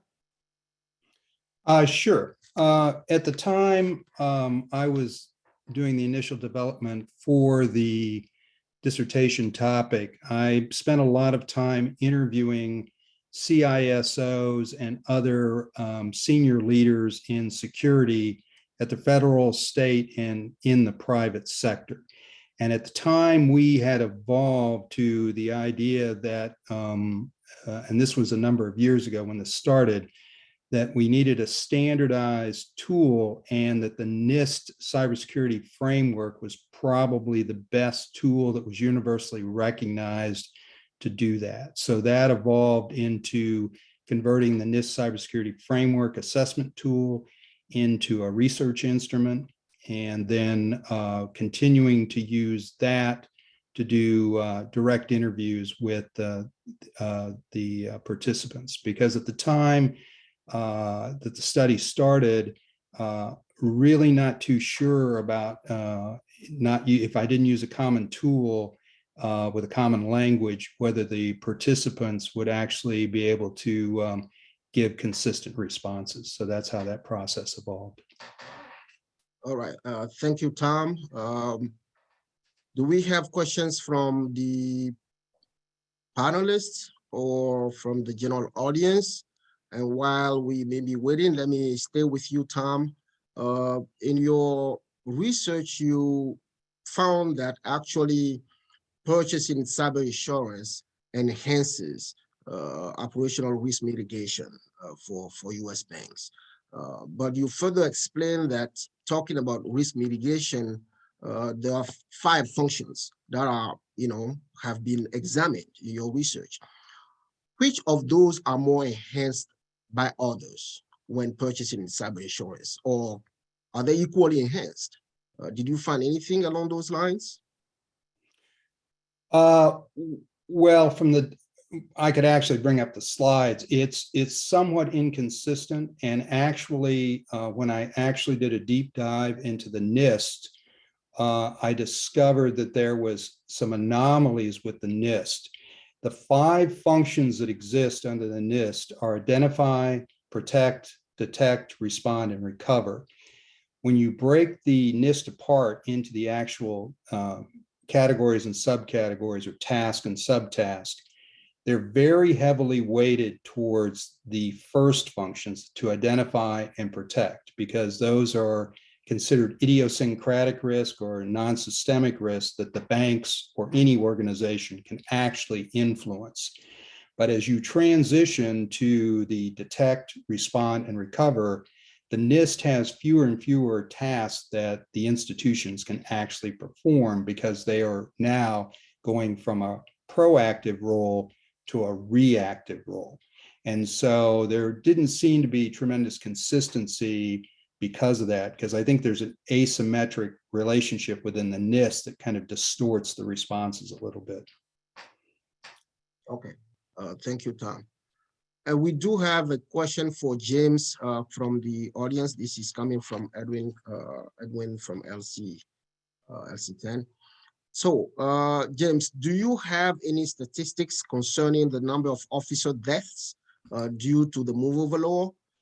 And Edwin is actually helping with by providing a link that may provide data on that specific issue. And he's been involved in tracking down those numbers in the past, and he might have real-time knowledge about these specific issues, but he's advising that you maybe look at the link he shared. And from your research, are there other numbers that you have in terms of, the statistics regarding the number of deaths among officers due to the move over law? Yes, sir. In my for this year alone, for this year, it's about 18 deaths that is because what happens with the reporting, which I also highlighted in my studies, is that there is no. I investigated the OSHA, the occupational safety hazard. They don't have information on how many officers are injured, what happens after they are injured. There is no official document. So for the websites that are not peer-reviewed websites that have numbers, some of their times go from 1990 to 2000, and some go from 2000. But up to this date, upwards of 1,100 officers have been officially registered to have been killed, to have lost their life on the highways since the enactment of the move over law. But the number fluctuates depending on who you ask for. And I do encourage and look forward to any information that they have to finish up adding the official numbers, which is hard to find again. The CDC records them differently. The police officers themselves do not record it to where anybody can access them. So it's hard to find, but it is the number one serious cause of death to EFRs. You know, struck by incidents are the number one incident, the number one case of fatalities that happen to officers on the highways, including our tow trucks, and even civilians we discovered in this study, regular civilians. So any information is welcome, but the number is increasing, it's not reducing. Just in a couple of years ago, when the Secretary of Transportation was having a meeting in Chicago, in the DC area, on the way going there, a struck by incident happened, which is also recorded in my studies, but the problem continues, sir. Thank you, James. Still here for questions if you have some, whether among the panelists or among general attendees. While we waiting for other questions, Joe, let me bring you in really quick. So let me just ask you, previous research, as you showed, Joe, has looked at the relationship between specific characteristics, user characteristics, and the behavior toward phishing. Now you decided to also look at how those user characteristics actually relate to users' confidence level or retrospective confidence level. Just for someone who is not familiar with the issue of cybersecurity, what's the importance, what's the relevance of looking at the drivers of users' confidence levels? Why is it important to understand what drives confidence level? It's important because for like myself, I work for a Department of Defense contractor, and they just absolutely hammer us. And I'm sure anyone that's in the military probably could attest to this too. They just hammer you with training all the time. So if people have, if you've taken 20 plus trainings and you're like, oh, I know this stuff, you might not even look at it, or your confidence level might be either very high and you might just be like, oh, that's not one, or you might be so confident that it is or it is not a phishing email that you actually follow the directions and reveal all of your sensitive information. So basically determining what is the perfect level, or not perfect, but a good level of confidence, and then figuring out, okay, how can we get there? What's too much confidence? What's too less? How much training have these people received? How many years of experience do they have? Things like that. Okay. That may be companies that work for a DoD or Army or any company really could scale back how often they give training, or if it's not enough, they could scale it up and give training more. All right. Thank you, Joe. We do not have other questions in the, oh, there's one coming in right now. Let me check it. This is coming from Dr. Adeola Dele, also a graduate from this program. So based on, and this is, let me see, this is for Tom, I believe. Yeah, Tom. So this question is for you. Based on daily work experience, companies that purchased cyber insurance are forced to work on mitigating security flaws from vulnerability scan conducted as part of cyber insurance process. Is the result of your study, Tom, showing that, or does your result show something different? Sir, could you repeat the first part of the question? Because I'm not sure I understand exactly what the person's asking.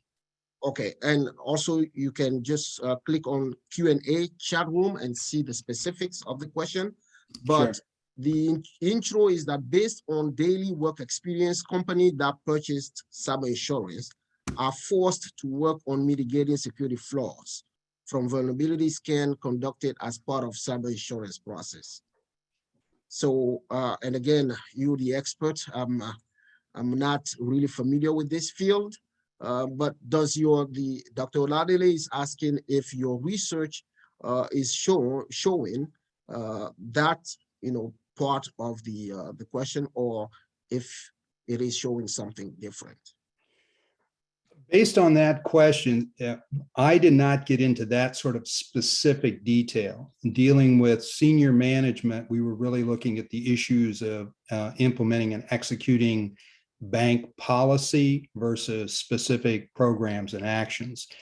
However, the aggregate of the responses, the banks that had higher overall operational risk mitigation scored themselves much higher in their overall policy planning and implementation of their risk mitigation efforts. So I would assume potentially that the questioner's specific issue would probably be addressed. And it's also a combination of working with the insurance companies provides a second set of eyes, and probably aggregately the most significant part of this study was the fact of using third-party contractors who are specialists to come in actually tremendously enhances the overall scoring for the banks versus those that don't.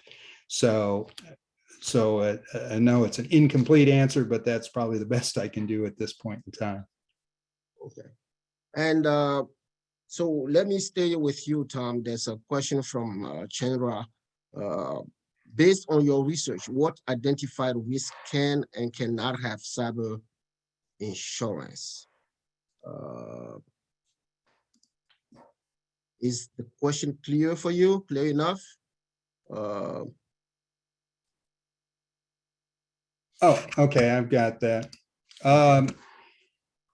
Actually, that's an interesting question. Actually, we have a problem right now in the United States. One, cyber insurance is not broadly used across the world. It's predominantly used in the United States and North America and in Europe. So not all banks use that. And so it's still somewhat limited in its application. The challenge that they face is it's very difficult with insurance, cyber insurance, to actually model it like other types of insurance. And so we continue to run into problems with that. Right now in 2021, the U.S. cyber insurance companies actually lost money based on their premiums based on ransomware. So right now, ransomware is a deficiency where the insurance companies are having trouble actually studying, modeling, and insuring ransomware risk to banks and to other organizations. So the answer is yes, they modify that. And so not all things can be, get cyber insurance at this point in time. And that's one of the challenges that banks and other industries face. All right, thank you, Tom. And there was one clarification suggested by Edwin in the Q&A room for James, and again, challenging the assertion on struck by incidents being #1 cause of death among EFRs. Now, I believe my understanding of your statement, James, is that this is the #1 cause of death among emergency first responders on the roadside, and not police officers in general. Is that correct? Either way, it needs clarification. It needs to be more specific because from what I'm seeing here suggested by Edwin, there are many other more relevant I would say other more important causes of deaths among officers in general. COVID being one, gunfire being #2, and so on and so forth. So are you referring to struck by incidents being #1 cause among officers in general or among EFRs working on the roadside? Among EFRs working on the roadside, and this is coded as from CDC and from the National Highway Transportation Safety Administration, as well as the Secretary of Transportation that had conference concerning this issue of struck by incidents as being the #1 cause of death, one of the highest causes of death. It's in the highest range of what causes fatalities among officers on the road, as well as officers and medics and others involved. But mostly for this effect, for this study, for emergency first responders. Okay. So that clarification will need to be more precise, I believe, just to avoid potential confusions among your audience when you present in the topic. I believe that's the lesson to be taken from this. Excellent. At this point, I would like to wrap up the second segment and thank the three presenters, Joe Brickley, Tom Watson, and James Kelly, about the contributions or for sharing the research with us. And I would like now to hand it over to Dr. Abdullah Al-Hajneh, who is a co-chair of the Department of Professional Security Studies, for his closing remarks. Dr. Al-Hajneh, please. Thank you, Dr. Codjo. Thank you, everybody. And on behalf of our Department of Professional Security Studies and University, I would like to thank our keynote speaker, President Luis Solís, for sharing his great leadership, management, and policy experience regarding the immigration crisis.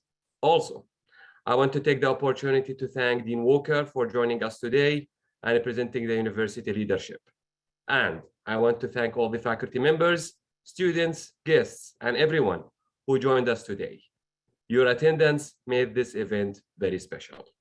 Lastly, I would encourage all our guests to check our programs. And I want to add that we just started a new master's program in cybersecurity. So now we have two master's programs in our department. The first one is in National Security Studies, and the second one is in cybersecurity. And we have two bachelor programs as well in National Security Studies and cybersecurity. And of course, as you all know, our unique, amazing doctoral program in civil security, leadership, management, and policy. Please feel free to check the NJCU website for all these programs, and don't hesitate to contact us for any questions. Again, thank you for being part of our event and department today, and wishing you all amazing and great weekend. Thank you, everyone. Thank you, Dr. Al-Hajneh. We are happy to have you all. Thank you to our panelists who took the time to join us today. Thank you to all the attendees who also took the time to join us. We hope you love the event. We hope you were able to learn something new. We look forward to having you next year again. Remember, we have this every year. And we also hope that you will check out our programs as Dr. Al-Hajneh mentioned. Please check it out, and we look forward to hearing from you. Take care. Bye-bye. Thank you. Hi, Dr. Kranz. Thank you. Hello, Dr. Kranz. Thank you. Keep grinding, man. Good job, James.